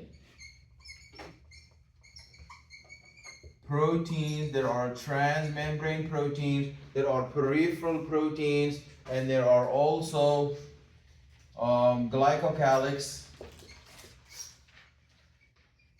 There are receptors proteins. Now the second compartment is the cytoplasm. So the cytoplasm, students mix it up with the cytosol. So the cytoplasm actually is made up of two things. The cytosol, which is a colloid, liquid yellow or white gel.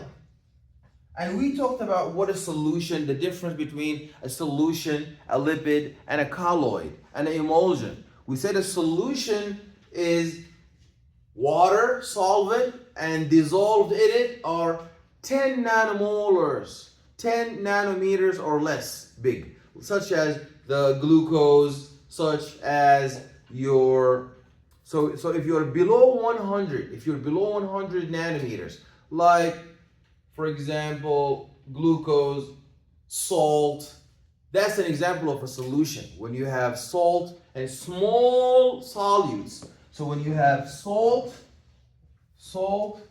and water, or very small solutes and water, what is that? That is known as a solution. That is known as a solution. That is known as a solution. But if you have water and big solutes, water and big solutes, like red blood cells in plasma, that's no longer a solution. What is that? Suspension. Excellent. That's a suspension. And if you have, for example, a solution that is made up of a solvent, water, plus only proteins, it will always be gel and white color. Gel and white color. Gel and white color. Gel and white color. And that's your colloid. That's a colloid. That's a colloid. And that's your cytosol. So the cytosol is the liquid part, okay, of the fluid that's in the cytoplasm. But the other part, and we said there's also an emulsion. What's an emulsion? An emulsion is a liquid dissolved in a liquid, such as oil vinegar dressing plus oil vinegar dressing plus oil vinegar dressing plus colostrum. Excellent, excellent, excellent, excellent. Colostrum. Or fat, lipid. Excellent. Okay, now the cytoplasm is the cytosol and the organelles. Organelles. And the last part of the cell,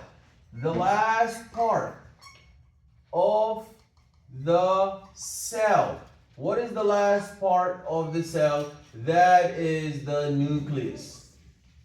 And it has the nucleolus and the nucleoplasm. That is the solution inside the nucleus. The nucleolus, the nucleoplasm, and the DNA. The chromosomes. Genes. Okay, so now all we need to know is that this cytosol solution is a colloid. If I tell you it's a colloid, you immediately know what? If I tell you that this is a colloid, you immediately know what? It's a gel-like, it's liquid. What color? White. What is the content? Water and? Why is it gel-like? Water and? Water and salt? Water, yeah, water and salt. But what is the solid? For example, glucose, protein. Excellent. Glucose and water. Glucose is a solid. Salt is a solid. But a colloid is not a carbohydrate. It's not a salt. A colloid is a protein. And the protein is always what? Catecholamine. A protein is always what? Charged. So proteins are always polar. Are proteins polar or not polar? Polar. Are lipids polar or not polar? Non-polar, because they're lipid, hydrophobic. And proteins are polar. Carbohydrates, are they polar or not polar? Polar. Glucose, that's why the glucose dissolves in water. If it was non-polar, it wouldn't dissolve in water. So it has an oxygen group. That's what makes it dissolvable in water. Okay, so now the organelles, so now we talked about this. So the cytoplasm is polar. That's why you have hydrophilic heads facing the bottom and hydrophobic phobic tails in the middle. If the cytoplasm was non-polar, you would only have hydrophilic heads with the water outside and tails on the bottom. But no, you have a leaflet, double leaflet. So it has red heads on the top with the extracellular environment and red heads on the bottom with the cytosol. And in the middle you have the orange, you have that yellow butter. So that means the cytoplasm is polar or not polar? Polar. Why polar? Because it doesn't dissolve in water. Yeah, but why doesn't it dissolve in water? What does it have? It's a colloid, it's a protein. And the protein has an amino side and it has a carboxylic side. Okay, and the leaflet, remember the leaflet we drew red facing inside? What's inside? It's the cytoplasm. So if it wasn't polar, you wouldn't have the red head facing it. You would just have orange all through. You understand? So it's polar. So the cytoplasm is polar. The cytoplasm is polar, and the cytoplasm has a lot of proteins. It's a colloid. Now we talk about the organelles. The organelles that you need to be concerned about, obviously, are your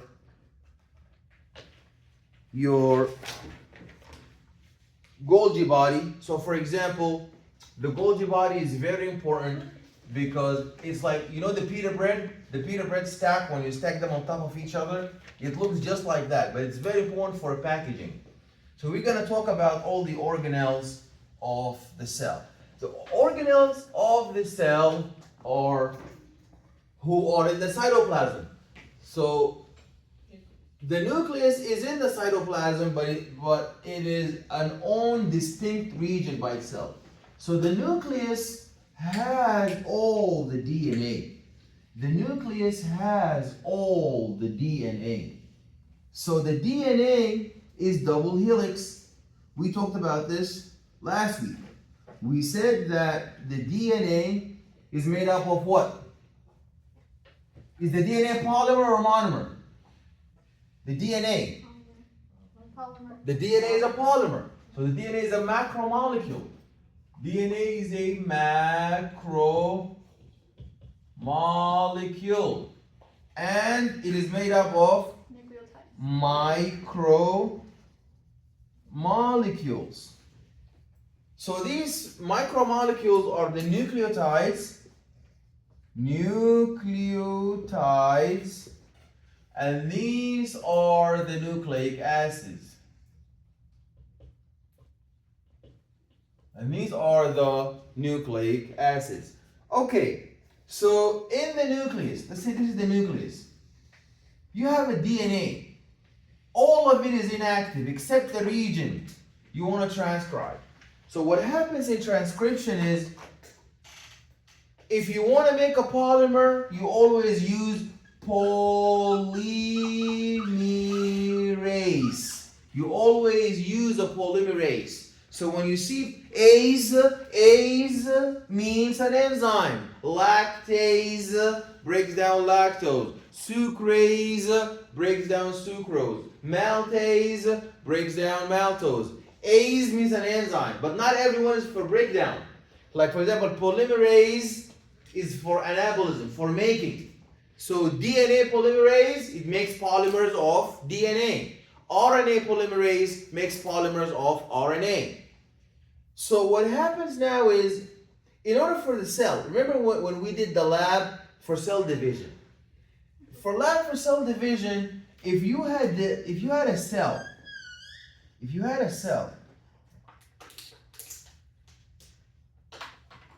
if you had a cell,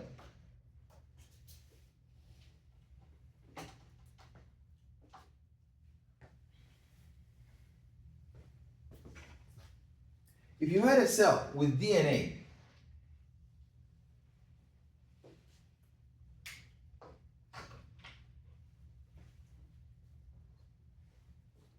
if you had a cell with DNA, first you have to go through the S phase. What happens in the S phase? We double the DNA, 2x. Then we split into two cells, 1x each. Correct? So in order to double up, you need to double the DNA. And that is known as replication. Replication is when you double the DNA. So you know, for in the central dogma of biology, what happens is we go from DNA to mRNA to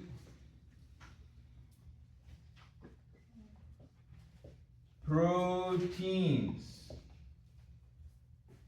Going from DNA to mRNA is known as transcription.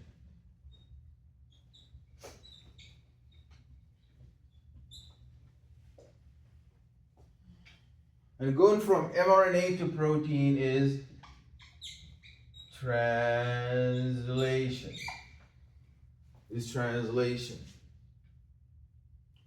And DNA is nucleotized.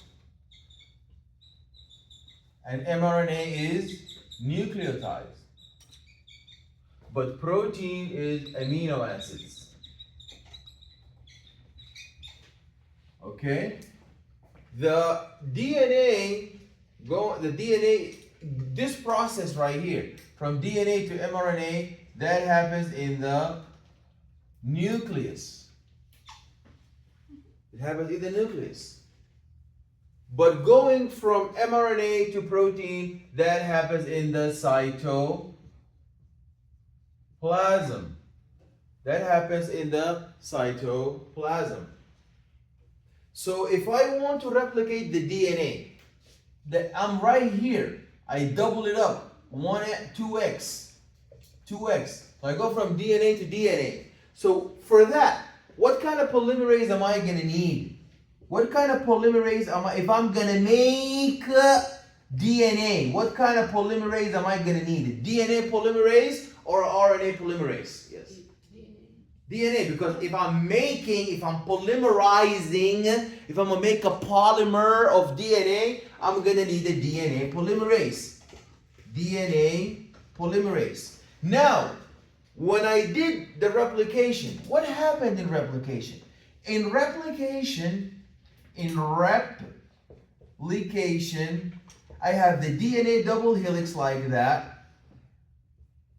What I'm going to do is, I'm going to unwind it, and I'm going to cleave it, break it like that, into two strands. One is known as the leading strand, and the other one is known as the lagging strand. The leading strand, and the other one is known as the lagging strand. The leading strand, we will transcribe it 5' to 3', and the lagging strand, we're going to transcribe it 5' to 3'. And when we transcribe it, we're going to end up with this.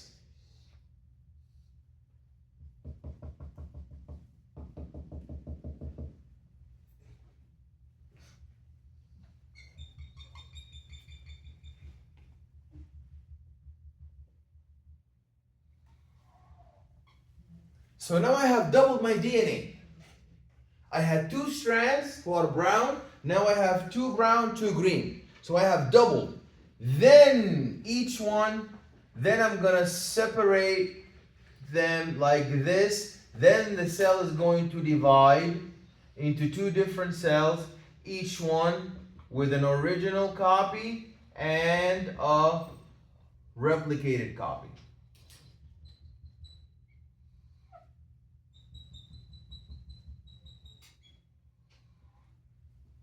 Is that clear? So when I doubled my DNA, when I was making another copy, what did I depend on? What did I read off of? What did I depend on? I depended on, I'm sorry? Yeah, but what did I depend on when I was making my leading strand? When I was polymerizing the green DNA, the green copy, what did I depend on? That's why they call it DNA dependent, DNA polymerase. That's a DNA dependent DNA polymerase because it polymerized for me DNA and it depended on a DNA to do that. Now, when I go from DNA to mRNA, transcription, what happens in transcription? In transcription, I am not at all in transcription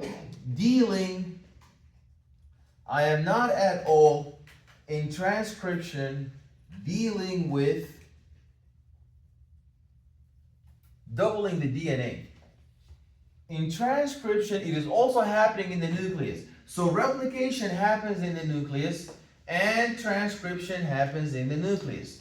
So what happens now is you would have a certain region of the DNA, and we said that the DNA has multiple regions.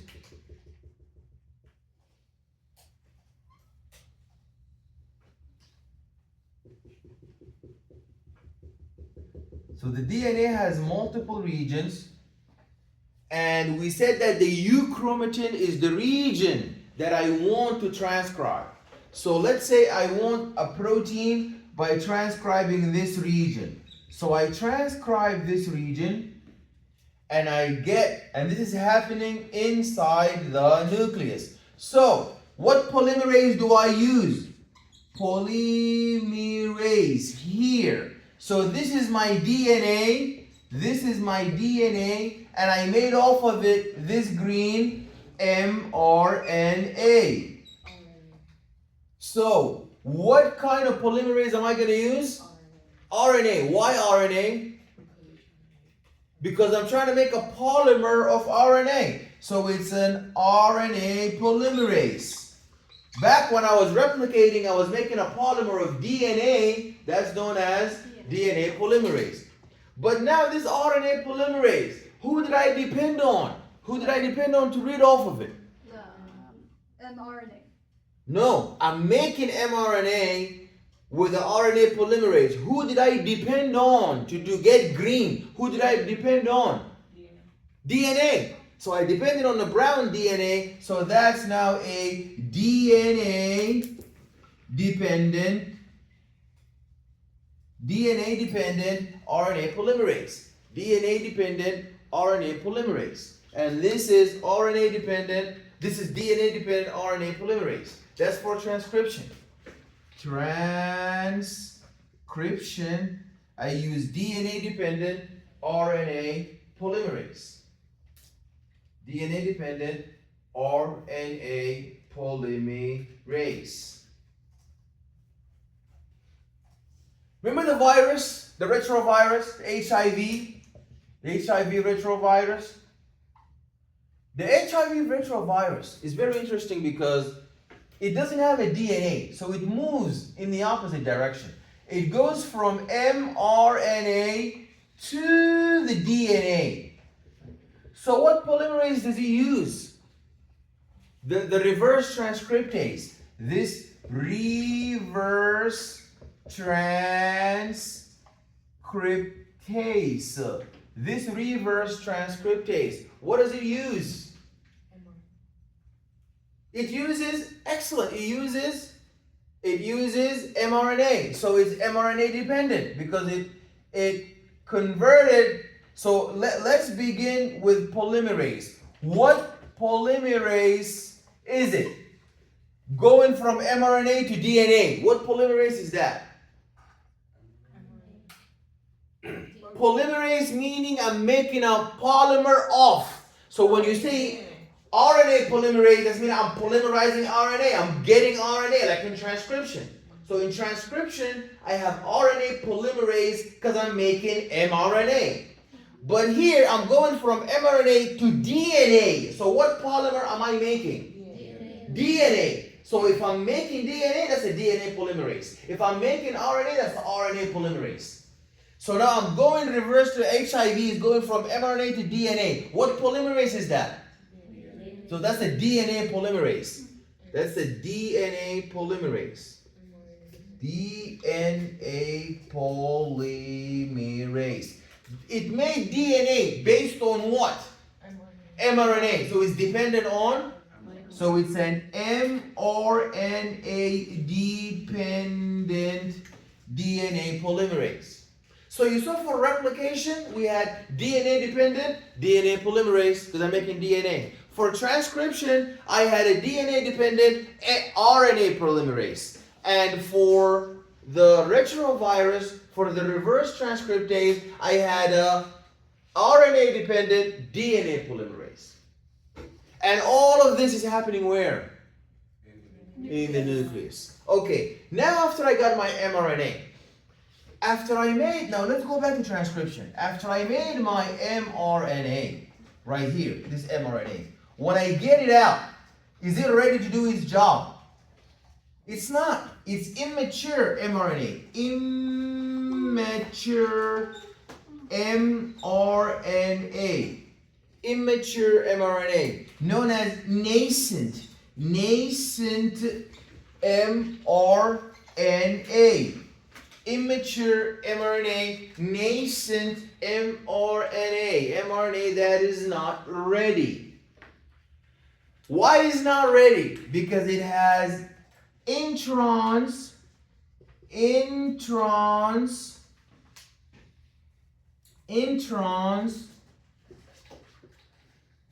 that I don't need. I need my exons. So I need exons.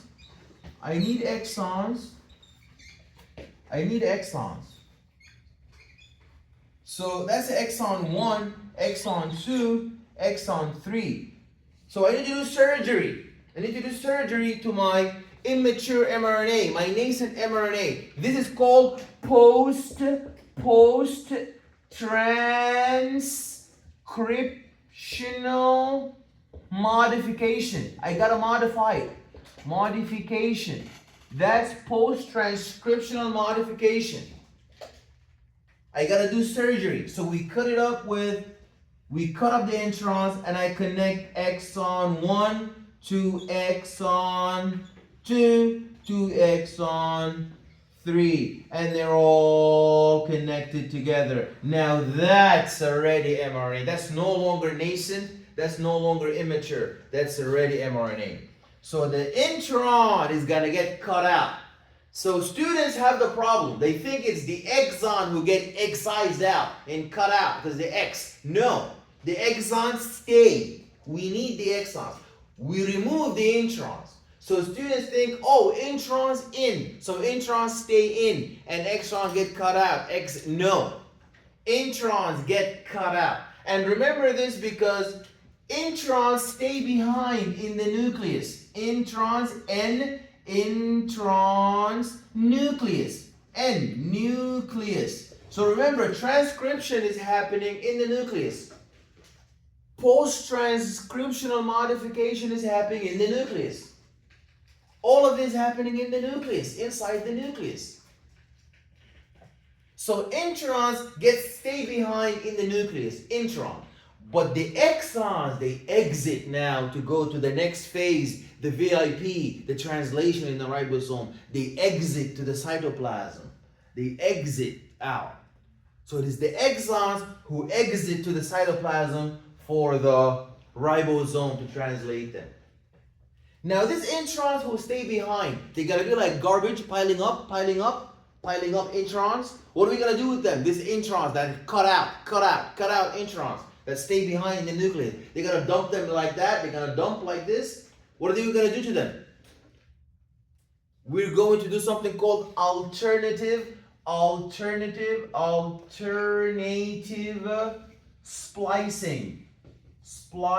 Alternative splicing is when I reassemble them together, these introns, and make exons out of them, make them useful. Because remember, in the end of the day, they are still mRNA.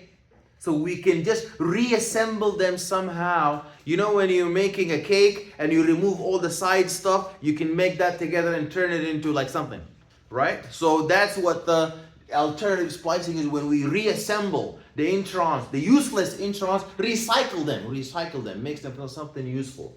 And that's gonna be back in the nucleus. And then these guys are gonna go get translated. When we go get translated, now you have your final mRNA. 10 more minutes. We have final mRNA.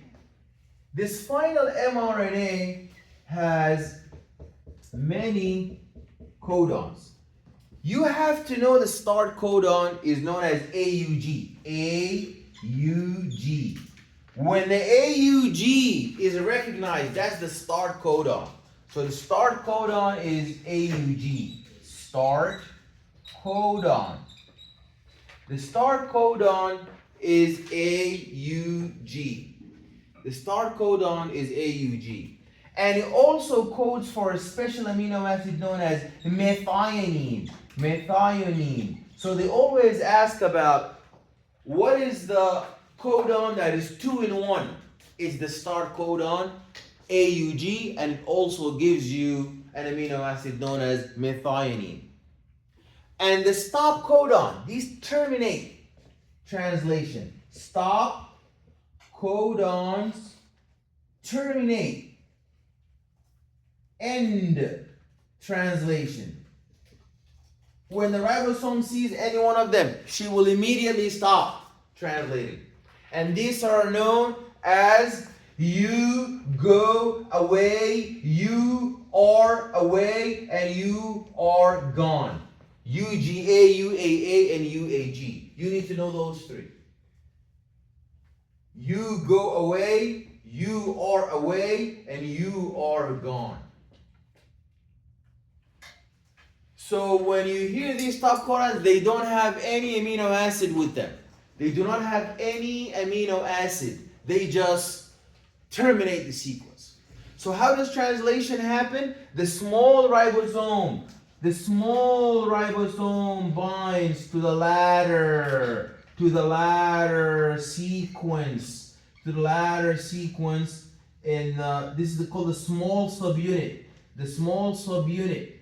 The ribosome has 2 subunits, a large and a small subunit. Large and a small subunit. Okay? Large and a small subunit. And then the large subunit is going to bind, and when it binds, it recognizes the AUG. The large subunit has 3 sites. The exit site, E, the polypeptide site, P, and the entry site, entry begins with an E, but it was already taken for exit, so they put an A, EPA. EPA. On the presidential campaign, one of the Republican candidates said, it's 3 departments of government that are gone when I'm president. One of them is EPA, and the other 2 I forgot. He forgot. Not me, he forgot. He said he's gonna take 3 departments out of government. One is EPA, and the other 2 he forgot what they were. He'll figure it out later. But for now, what is EPA? EPA is Environmental Protection Agency. He doesn't care about the environment. But here, what is EPA? EPA is E is for the exit site, P is for the polypeptide site, and A is for the entry site. A is for the entry site. Okay? Yes? Can you repeat that one more time? Okay, so E is for the exit, P is for the polypeptide, and A is for the entry site. So what happens? Now, that's the mRNA. The ribosome has the rRNA, ribosomal RNA. Then there is the tRNA. The tRNA has a head and a tail. On its head, it has the anticodon. the anticodon. And it has a squiggle, then on its tail it has the amino acid. It has the amino acid. So AUG will have a complementary anticodon. A must bind with T, but remember this is mRNA, so it's definitely going to have, instead of a thymine, a uracil, U. The U is going to bind with a and the G is going to bind with a C. So that's the anticodon. And the tail is going to have who? Methionine. So methionine, so now what's going to enter here is this guy with methionine. It's going to shift to the polypeptide site and it's going to leave here the methionine. When we read the next sequence, let's say the next sequence is GCA. The anticodon is going to be CGU. That's, let's say, tyrosine.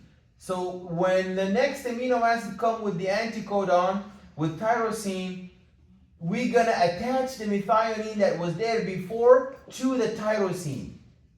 Then the empty tRNA is going to exit. And that's how we're going to be shifting from the P site to the A site. Shifting from the P site, shifting from P site to A site. Let me just show you a video real quick before you go. This video is very important because it shows you this shift happening. This shift happening. So next week, we're going to do whiteboard illustration for the last part. And that is the cell organelles. We're going to do a whiteboard illustration for what is the peroxisome, what is the Golgi body, what is the endoplasmic reticulum. Then we'll do whiteboard illustration for nucleic acids, nucleotides, and the DNA. And then after that, we're going to now go back into the slides and make sure that, you know, we go over every single slide. I have attached for you department PowerPoint slides. And make sure you go read the book. Now we're strictly based on the syllabus. So don't sleep in class and you don't hear me when I say we're going strictly based on the syllabus and you don't remember that. Go read exactly what's on the syllabus. Syllabus now is chapter 3. So now you got to go read all of chapter 3. The sections, I think it's up to 3.5. So let's now look at the let's look at the syllabus. Let's look at the syllabus. And let's look at what's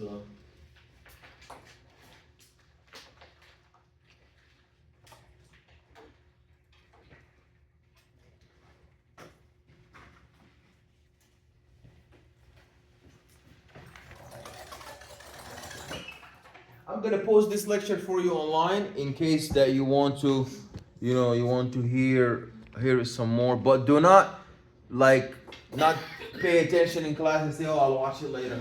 Just make sure that you're always paying attention. This is the syllabus, obviously. You see, now we are here. We have finished. You see, we have finished up to 2.5, right?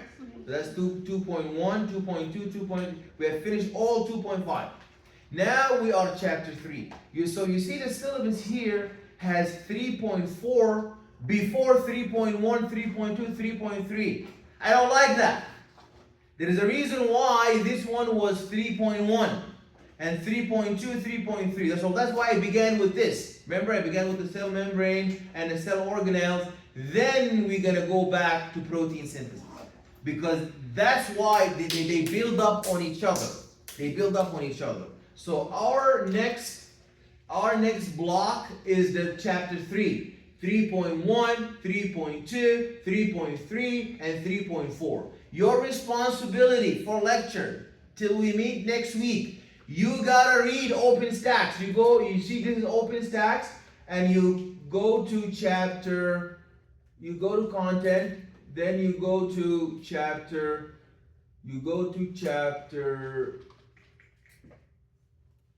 3. You see that's 2 and that's 3. Cellular level and organization. And our syllabus says we have to go 3.1, 3.2, 3.3, 3.4. So you gotta do 3.1, 3.2, 3.3, 3.4. You don't even need to know 3.5 and 3.6. It's cut out. No 3.5, no 3.6. So you gotta go read up to 3.4. That's your job for next week. And that's what's gonna be on the exam. You gotta solve that, and you gotta solve the questions in the end of the chapter. Because these questions are very important for your exam, and there's no homework assigned, but they will help you so much to do excellent on the exam. Alright? Yes? I'm sorry, but for the next exam, well not the next, but next. So it will be chapter 3, chapter 4, and chapter 5?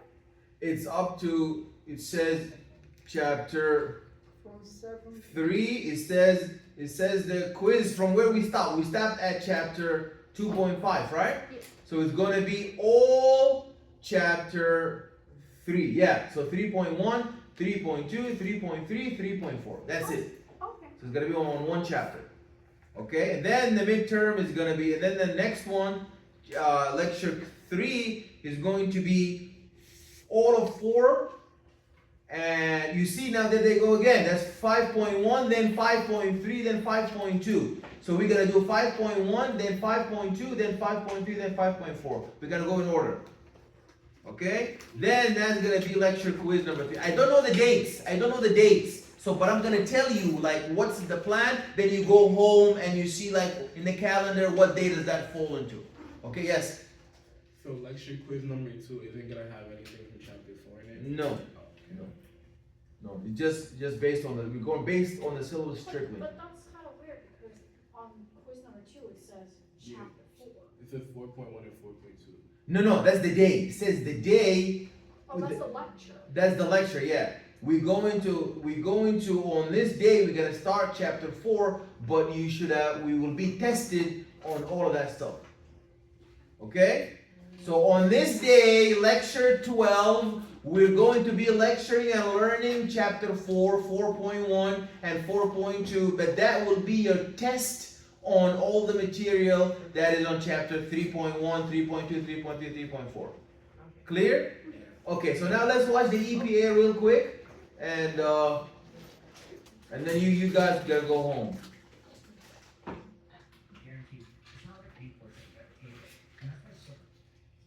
You gotta take attendance too. Going to start getting longer. After the initiator transfer RNA attaches to the P site, the second transfer RNA, which is carrying another amino acid, settles into the A site on the ribosome. If the second codon is GCU, for example, the second transfer RNA will have an anticodon of CGA. This particular transfer RNA would be carrying the amino acid alanine. An enzyme in the large subunit of the ribosome transfers the methionine from the initiator transfer RNA to the alanine bound to the second transfer RNA. A peptide bond forms between these two amino acids, forming a dipeptide. Once this happens, the ribosome slides on to the next codon on the messenger RNA. This action shifts the initiator transfer RNA to the E site, and the second transfer RNA to the P site.